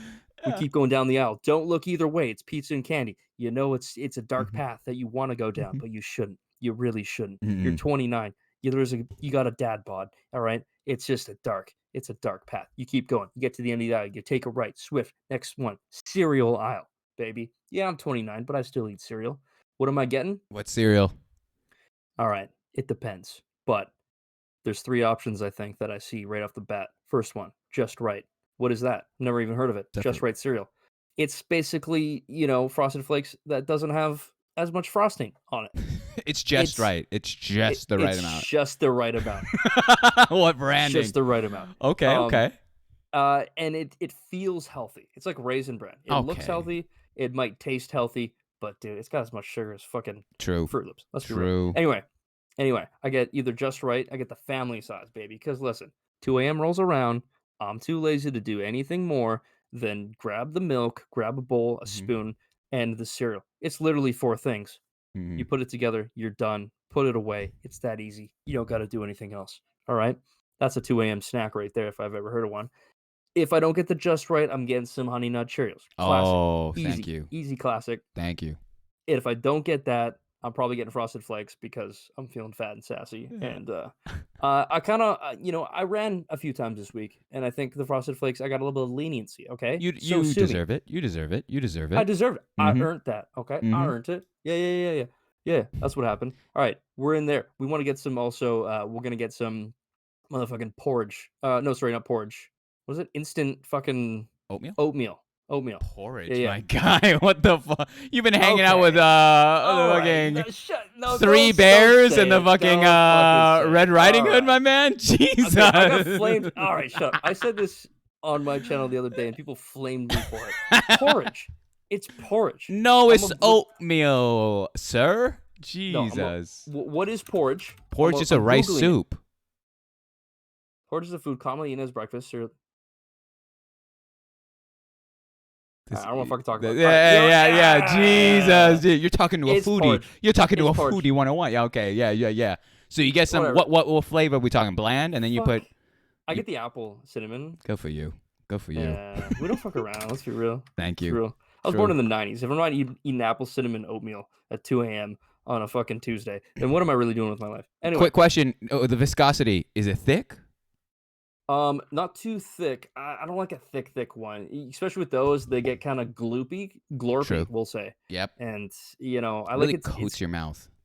yeah. Mm. You know what? But I don't want Yeah, it runny. You know. I don't want to run either. Yeah. I don't want I don't like it too gloopy. It's got to be the perfect fucking thing, okay? There's instructions on the back, moms. Have you read the instructions? No, Read the I go, instructions. I go actually absolutely like a sicko No, mode on that shit. I'm I do like, too. I do too. I I don't want fucking it read that thick. shit. I like it thick. This is body built by Fair. yeah, fucking brown apple, brown sugar apple oatmeal, dude. I love Yeah, that. hell yeah. Hell Oh my yeah. goodness. So we're going from there. We go from there. We get down to the motherfucking bread aisle. I need 2 loaves, but they're different. Different applications. Hmm. First loaf. All right, squirrely bread. It's got all the grains. It's got the fiber. You trying to poop? Mhm. You That's good to the one. go? You good to You go? trying to poop? That's the fucking one. And then the other one, we get like kind of just like a regular grain for sandwiches and stuff or whatever, Yeah. and fucking doesn't really matter. True. Or if I'm feeling super sassy and the girl wants some, I'll get some bagels because bagels are kind of sick. Cream And cheese. then we'll have to rewind back to, we'll have to rewind back to the dairy section to get some cream cheese. True. And, It's whatever. only right. It's only right. You're not a barbarian, all right? You're I'm not. not a, I'm not a savage. Okay, I'm not gonna be slapping some butter on this bagel. All right, okay. We're living in the 21st century. I'm gonna be slapping some, if anything, some herb and garlic cream cheese. All right, hear me out. True. So anyway, we do that. We get down to the meat aisle. I get 400 grams honey ham, unless there's a deal on the Black Forest. I'm getting Black Forest. All right, done deal. There's that. I get some cheese. Sorry, I missed that from the dairy section. Get Mhm. a block of cheese, old cheddar, easy dubs. I also get like maybe a thing of Tex-Mex because I'll be. Oh, and also eggs. I missed eggs. Holy shit! What am I doing? Yeah. I thought I had this on lock. I'm all over the place. This is crazy. Yeah. Maybe I had to double back at this point because I forgot because I have Popgan/Boomer brain. Okay, so then I make my way around, get the meat. I'm fucking on the home stretch at this point, Mhm. honestly. The last biggest hurdle is in the lineup. Okay, because you remember the pizza aisle? Yeah. Remember? We're going We back. can't look left. We can't look left. No, we're not going back. Okay, Okay. but there's a little miniature version of that exact same aisle. All right. Remember, we couldn't look at the pizzas, so we looked left. What was left? Candy. Mm. You hate to see it because guess what is at the fucking checkout aisle? Every possible fucking candy you can think of. Your mind's racing. You remember that last rush? The last rush when you had a Wonder Bar, when you had 3 Oh Reese's cups boy. and you didn't savor them. You ate them too quickly, and the top of your mouth starts to melt, just like that delicious and utterly soft Reese's Pieces cup that one time not too long ago. You can't. You look away. You throw Mhm. the stuff under the thing. You're an adult now. You can't do this. And then within a split second, it's already on the fucking thing. You don't know what happened. It was automatic. It was I blacked automatic. out. Yeah, you're true. It was automatic. You pack it up. You pay it up. Your total is 102.69. Giggity? You didn't say it out loud, or did you? Did she hear? We don't know. You leave. You put the stuff in the back of the thing. You go into the front of your car. You're like, oh shit, I forgot the Reese's cups. You go back, get the Reese's cups. You're on your way home. That's a fucking 2 week right there, boys. This man's bit the longest. I respect the energy of that. That was so good. Holy. And the thing is too, what I resonate with most, you're so right with the age range we're at. The candy aisle is it's so rude. I stand there. I'm like, It's rude. you're just. Of course, I'm gonna get the fucking king size. Of course I am. Why do you even? Of course. Why are you gonna ask? Why are you gonna ask? Don't even Uh, question it. Mr. Parker, thank you so much for the sub, my man. Yo, respect for Appreciate the it. sub. Yeah, let's give him that. I gave him a heart in the chat. No worry, but we'll double down. We'll double down. Mr. Avu, let me ask you this. We're gonna lean into something a little bit more serious. What do you want to achieve within streaming? Easy question. World domination. No, I'm just kidding. Honestly, the biggest thing, and it's always been from the beginning, was to create a community that matters, and that can resonate my mantra in life, Mm, which is to positively affect as many people as I possibly can, and to instill in each of and every single one of those people the ability and the confidence to share that mantra onto more people. So, the saying, you can teach a horse to fish, mm. but you can't ride. Get rid of Uh, fish. What is? You can teach a What's horse to the horse fish. to fish? I've No, never heard what's the this. saying? You could teach a man to fish and feed him for a day, or feed him for. Oh no, it's That's the one. yeah, That's that the one. one. That one. Yeah. That's the one. It's give a man a fish, feed him for a day, teach a man to fish, feed him forever, something like that. Nailed it. I Yeah. nailed it first try. It So was all you actually. It was all you. it's all me, all me. You barely did anything. That was like 100% me. No, but yeah, that would be the greatest thing we could possibly accomplish. And Yeah. even the small victories of raising $550 for mental health Awesome, dude. is Awesome. massive, absolutely massive in my eyes, and I can't be, more happy with what we're doing, what Yeah. we've cultivated, everyone involved, everyone who participates every single day. You're one of those people. Whether they think their contribution is big or small, all of it's greatly appreciated, and I True. think it's for the greater good in the long run. So, Yeah. that's the idea. That's the plan. That's I the love it. hope, I at love it. least.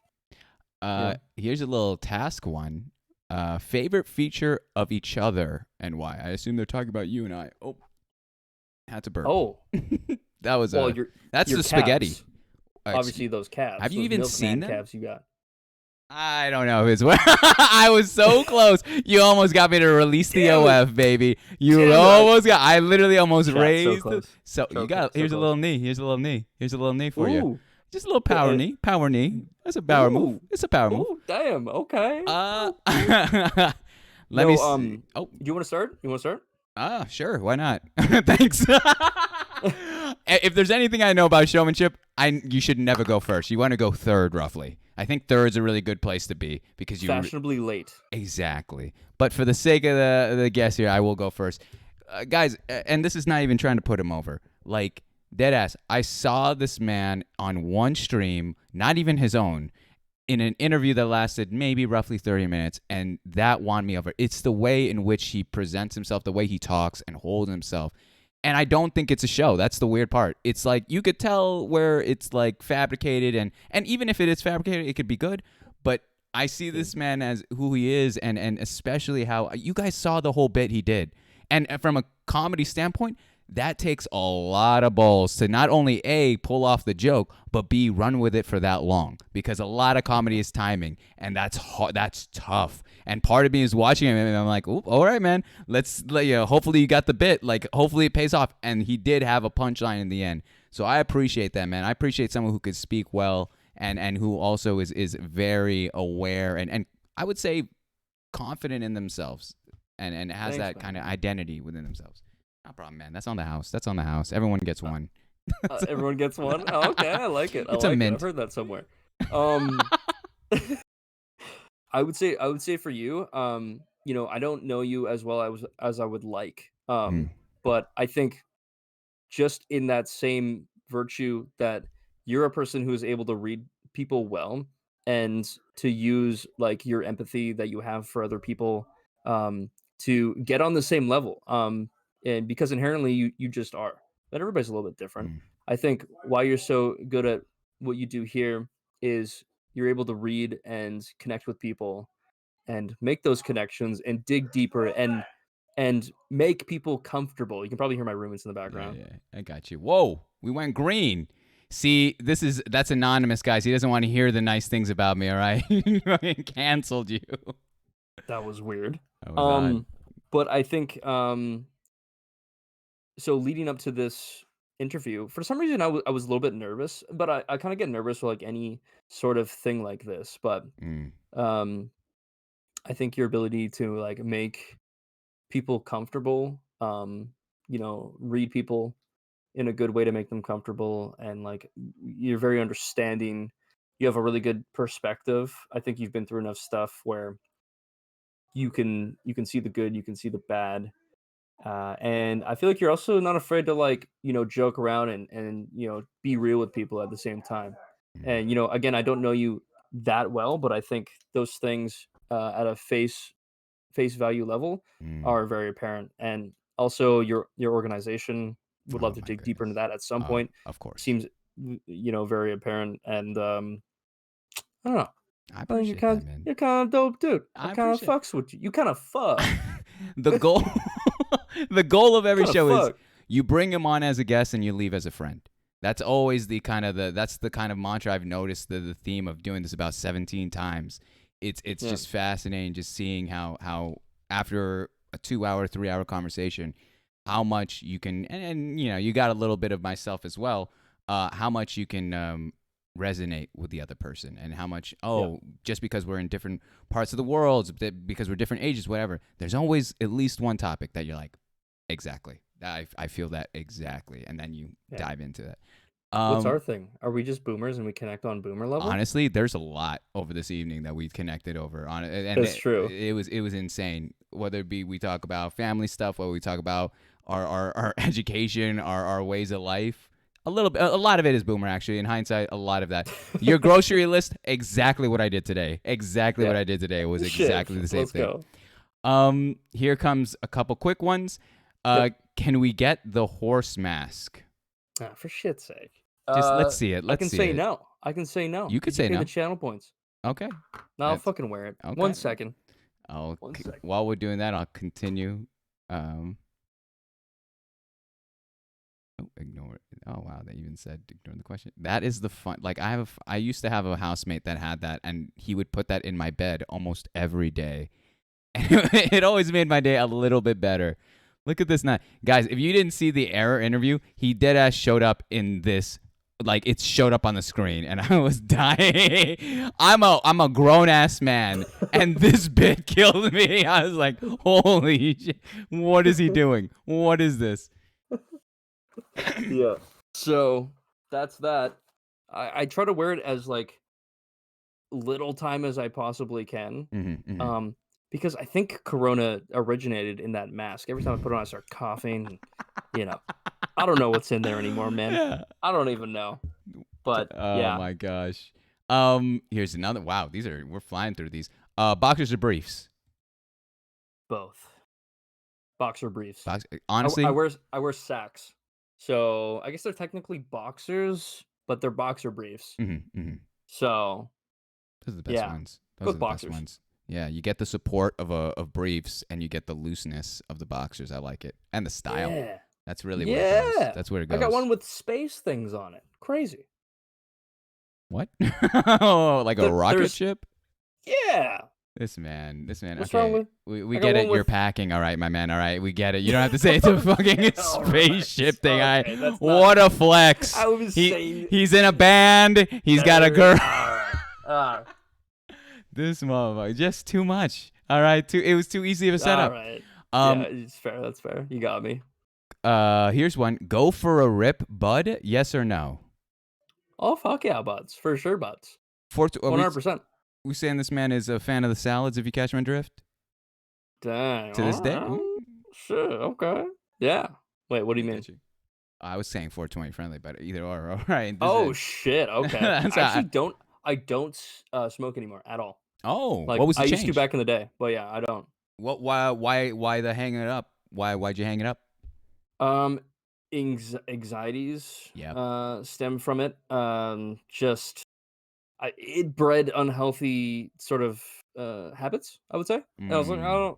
I got shit to do. I can't be smoking fucking weed all day. All right, Mm-hmm. I got shit to do. I mean, totally fine for the people that do smoke weed and they are able to be functional, Yeah. but just not my style. Yeah, I can't smoke either. But Ooh, ooh. This one's I feel a little bit frisky question.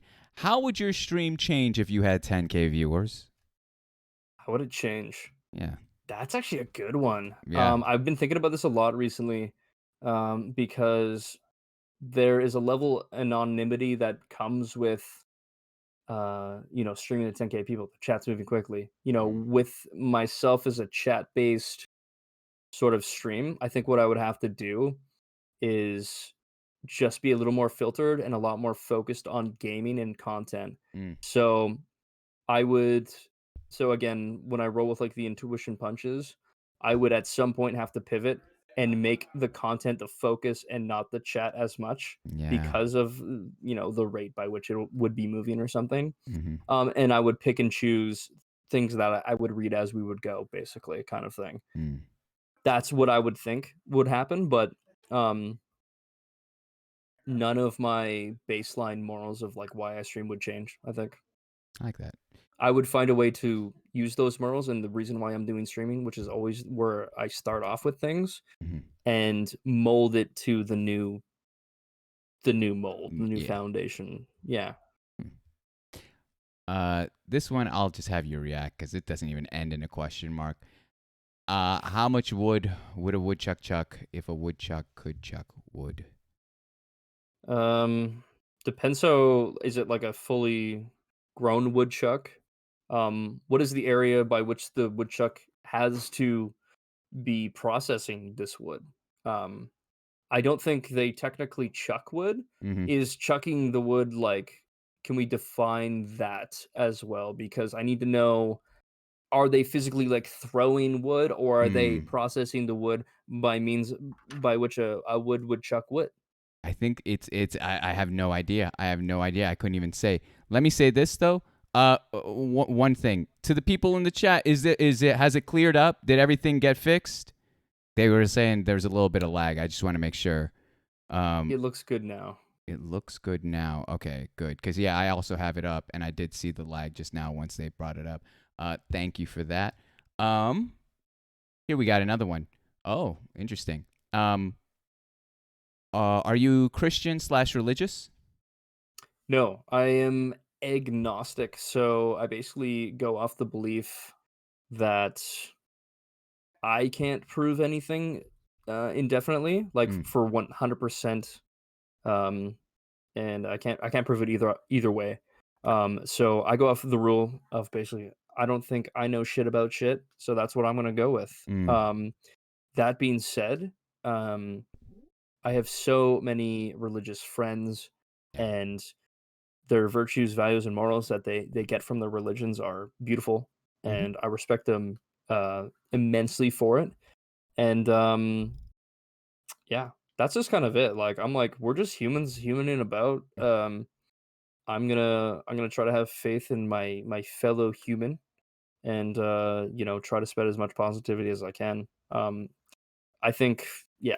I don't know if, yeah, I'm not religious. Yeah. It's interesting you bring that up because on the flip side, I am religious, and the thing is, it's Yeah. like, but I totally agree with you where it's like I have a lot of non-believer friends or friends of other faiths and all that, Yeah. and the way in which the church teaches you about that thing, it's one of two ways. I've noticed it depending on the church.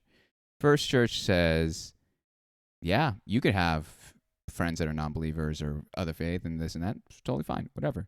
And then Yep. there's the other one that's no, because they'll corrupt you and they'll do this and that. And that's the one where Oh, I'm really? like, yeah. And whenever I hear that, I'm like, you really then say that the person is not strong. Like then you really put down the belief that if they're that easily, first of all, they have to make the choice. It's an intentional choice no matter what. And second, it's like you don't allow for them to understand other perspectives. So then how can they really understand that what they're believing in the first place is really theirs? Right. How do you not know Yeah. it's something that you were born with within your family or something that you were, yeah, just because all that stuff. So Nailed like, it. it's one of those things where I actually have really stopped getting into like religious arguments or debates because Same. it's not worth it. It's not. It Not goes. worth it. Everyone gets entrenched into what they believe, and then Exactly. it becomes a fist fight. But it's not. It's again. I'm not, and I'm also in the pursuit of peace, man. I'm not even world peace because I'm. That's a whole other thing. It's more internal. Like All right, I'm happy. I can move on with my life. Like it's healthy and clearing of the mind kind of deal. Um, That's good, man. Good for you. I love it. That's very clean cut. No, thank you. I appreciate that, man. Um, let me ask you this of you. Uh, what's Yep. your goal and what's your life goal? Yeah. I mean, we've talked about it actually a few times tonight, and it always goes back to like that main virtue and sort of mantra of um spread as much positivity as possible Mm, to as many people as possible, and to instill in them, kind of the ability to do the same and to build each other up, to help each other achieve their dreams, essentially. mm, Um, and my goal in life would basically be that in whatever fashion I can make that happen, I could die happy, basically. I love that. Um, and I love that through streaming, I've had this little pocket of this little light that it could be possible kind of thing, you know what I mean? And it definitely feels good, and it's definitely reassuring that maybe at some point that'll be possible. So yeah, we'll see, man. Beautiful. Fucking let's just keep having fun, you know what I mean? And the last question I have here from the community, and then I'll X out of it. So don't, if you enter anything out of that, I won't see it. Who is your greatest nemesis? My greatest nemesis. Yeah. That's pretty good. Probably fucking laziness. Really? Yeah. And like if we're talking about like a physical person, I don't know if I actually have a nemesis. Um, but I would say it's probably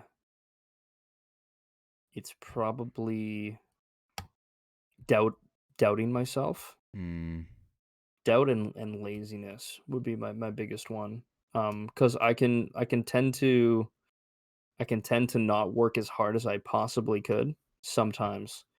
Um, and and sometimes because of that, there becomes doubt that I'm capable of mm, achieving what I'm trying to do.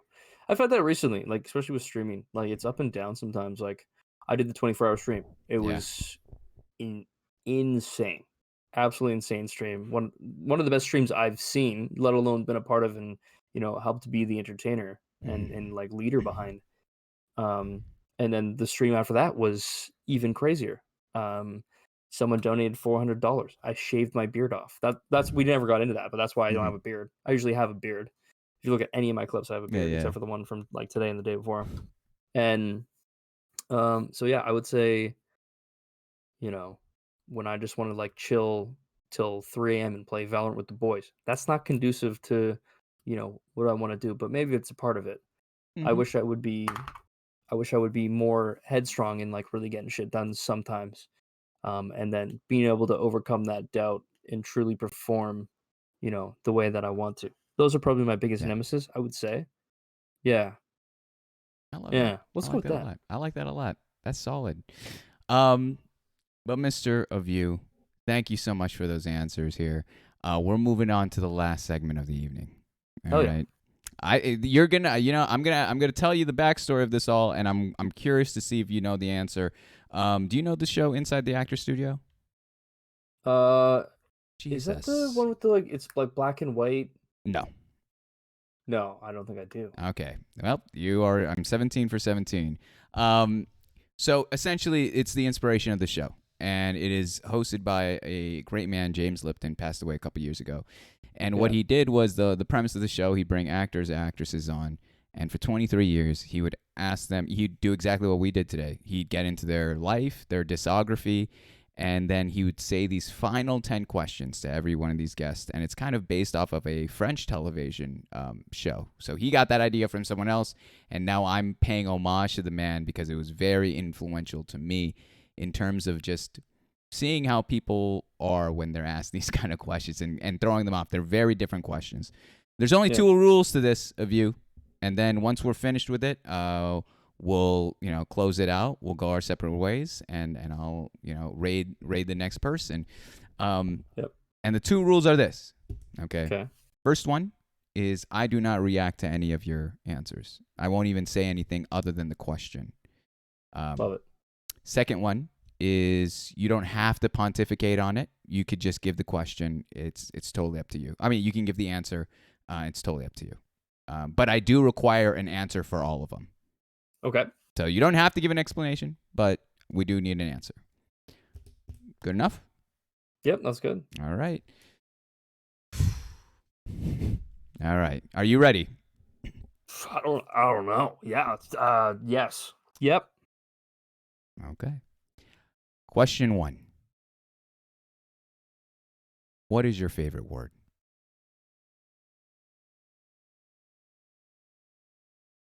Ephemeral. What is your least favorite word?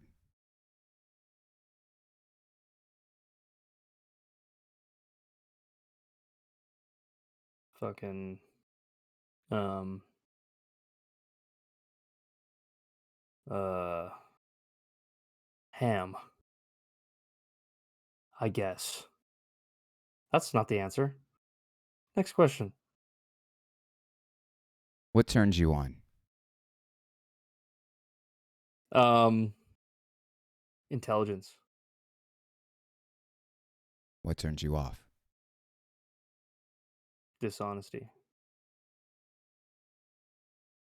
What sound or noise do you love?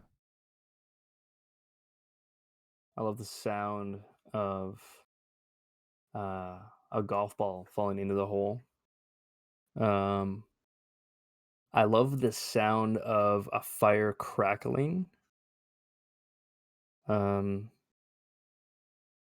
I love the sound of the harmony of all different types of birds and creatures uh, in the symphony that they create. Um, I love the sound of a genuine laugh, one that cuts deep, and nothing else exists in that moment other than pure elation. Um, I love the sound of a glass filling up. Um, Popcorn popping. Next question. What sound or noise do you hate? Um, 10 people in a voice call when we're playing Among Us and just fucking, yeah. You know what? Guys, let's talk this through, okay? We know they're sus, but let's talk it through. Uh, okay? Because you're just all yelling at each other at this point, and it doesn't really make sense. It's just kind of loud and like really draining. That also a kid complaining about something, like whining. I don't like whining. Um, what else do I hate? Um, can't really think of anything else. Let's go with that. What is your favorite curse word? Fuck. For sure. Fucking fuck. Fuck yeah, dude. I fucking love fuck, dude. Fuck yeah. Fuck is sick. Also, shit's kind of tight. Not a fan of bitch. What profession, other than your own, would you like to attempt? I mean, technically, I'm unemployed currently, so we'll pretend that audiovisual production is what I do. It would be sick to be, you know, it'd be sick to do. I've always wanted to do as well was, um, like shoutcast for video games. I feel like I'd be very good at that. I feel like I'd be quick-witted enough. I think I have the voice and the poise to do that. I think it'd be fun. It'd be fun, and the cool people you would meet as well. What Let's go with profession would you not like to do? that. I would not like to be the like a cop. I would hate to be the dude that has to tell someone that their, family member has passed away, or uh, that, yeah, someone just robbed your house. I would hate to be a cop, you know, be always worrying, what's gonna happen next, be on my toes. I would hate to be a cop. Yeah. I'd also like it though, because I'd be helping. But I think innately it's just so stressful. And lastly, a view above. If heaven exists, what would you like to hear God say when you arrive at the pearly gates? You did good, kid. You did good. That's about it. There it is. It's so fucking hard to keep me. I think there's one point where I was like, I think this motherfucker's trying to make me laugh, and I'm I trying. was. I'm trying to keep it in. It was when the curse word question came in. I dead ass was like, oh my gosh, he's putting in fuck. He's telling me bitch. He's telling me shit. I was like, goodness of you, dude. You did it. Thank you so much We for being fucking did here. it. No, We oh did my it. gosh. Honestly, dude, it is an absolute pleasure and mostly an honor to have you here. All streaming aside, as a person, I go into these things really not expecting anything because we don't know each other. There's nothing to expect, and I always walk out amazed. And this is another great story, great testament, and just who you are, where you're going, what you're trying to do on stream, what you're trying to do off stream. And I'm hoping the best for you. I say this as if I'll never reach out to you again, my man, but there's a whole other thing of like, I'll let you up in the Discord and Twitter and all that jazz. But man, of you guys, ladies and gentlemen, if you do not know who he is, if you're coming from the raid, if you're not part of his community, give this man a follow. You're absolutely missing out on prime time streaming. This is not me putting over. This is not the verbal glock that I'm giving him. It's the stone cold honest truth. I'm telling you, you need to give gluck gluck. Glock. I think it's like sucking cock. Like you're kind of like being a kiss ass, but it's like sucking cock. That's what I thought. Of course. But guys, please give him a follow. Fuck, thanks, man. There's two things you got to do for me. This is the only favors I ask. All right, and then we'll go our separate ways. But the first one is this: you have you have the stream up, right? You have the stream up. Yes, sir. Can you go up to the viewers section, check who's watching right now for me? Absolutely. Yeah. Tell me when it's up. Is it up? It's up. All right. I want you to pick a person that isn't myself, a mod, or a current VIP. Okay. Just name them. Oh my. Wow. There's some legends in here right now. Shit. The video technician. All right. Let me write that down. That was tough for me actually. There's some serious people in there. No problem. Let me get this. Well, the reason I ask, so the video technician, are you here? Oh, he is. Wow, perfect. So the video technician, this is something I do at the end of my streams here. You have won VIP. And so what happens here is that I've listed a name for 5. I only have 5 VIPs. That's it. Can you choose someone from that list that you gotta boot them and you're taking it? What? It's just madness. It's madness here. That's crazy. Get Streamlabs out of there. No. I can't do the other one. I cannot do stream elements. I don't see any VIPs. Am I tripping? Yeah, they always doing their own bullshit. It's on my main thing. I put them on my main cam. Yeah. Oh, gotcha. Sorry, my bad. I just put it on the chat. Where's the list? I thought I typed it into the chat, my man. Let me put it one more time. I'll spam it a little bit. Can you see it? I see it now. Those 3. God, this is gonna be a brutal one. So video technician, perfect. I swear to God, if he kicks the one I don't want him to kick, he's done. He's one? cut. Oh, you got to tell me who that is now. I'm not gonna tell you. At the end. I'm waiting. Oh, and while that's happening, actually, I'll wait for his answer. But Oh, ooh, oh, he's the homie too. No, I'm joking. I mean, he is. He is. I do love him, but that was the one. That was the one too. why? Just I know Nug from X. I don't know any other people, unfortunately. I know that Legic was here, so I was hoping it wouldn't be Legic, but I Yeah, know yeah, yeah. Nug, Ah, and yes, yes, yes. yeah, Yeah. get him out of You here. hate to see it, ladies and gentlemen. That'll be. I'll update that all after stream. And one more thing you can do for me, a view above. I want you to look straight Yes, into sir. your camera. All right. What's up? This is some candid camera shit. I want you to nominate someone that you would like to see on this show. Oh shit. Um, Damn, who would be good? Who would be good? Who would be good? I want to say Big Shot off the top of my head, but oh shit. Will's already done it. Will's like the perfect. Will was fantastic. He was great. It's a party. Let me think about this for a second. Can I think about it for You could just like take a it. couple seconds? You could take a couple seconds if you must, but I'll look around here. Oh my goodness. You guys, too much. I'm out of here. Get up out of here. You're done out. You're done. You're out. Your cabbage. Rest in peace. Jesus, the Undertaker over here.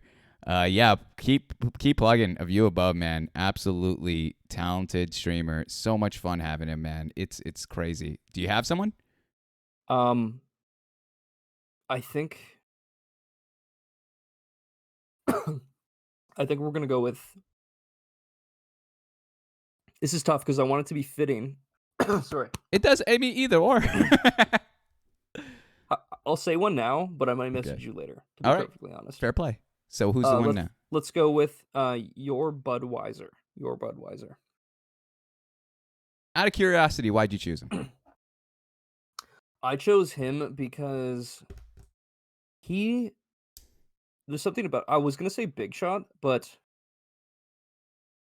I just think like the. I don't know. It's tough one for me because Big Shot has an amazing personality and you guys would mesh really well, but I think he's really focused on what he's doing, and I Mm, don't want to take him away from that. Same with Budweiser is as well, but I mm-hmm. think Budweiser is just such a chill dude, and I want to get to know him a bit better because I don't think Sure. I'll get that opportunity with him, Mm, and I know I'm gonna get that opportunity with Big Shot. mm-hmm. I'm gonna Mm-hmm. message you later though, because I You know what? might I No, might you know, turn this back. fuck it. Let's throw the rules out of the book. I'm gonna look into the camera. I'm gonna do a WWE promo here. Listen here, your Budweiser and Big Shot. All right, this man to the side of me has endorsed you to come on here. This is an official invitation. All right, if you have the time, I'll DM you. I'll find you on Twitter. I'll add you to the list. But for sure, if you have the time and if you have any interest, you're more than welcome to come on the show here. If you could check out the VOD and see the experience for yourself.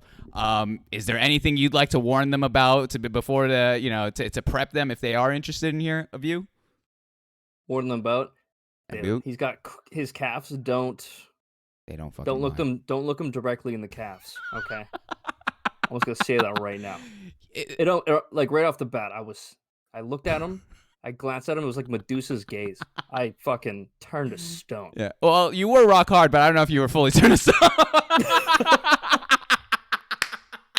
Too quick, ladies and gentlemen. Don't let the Nice. boomers fool you. Don't let the Nice. boomers fool you. Thank you. Yeah, no. Yeah. Again, you set it up. You set it up beautifully.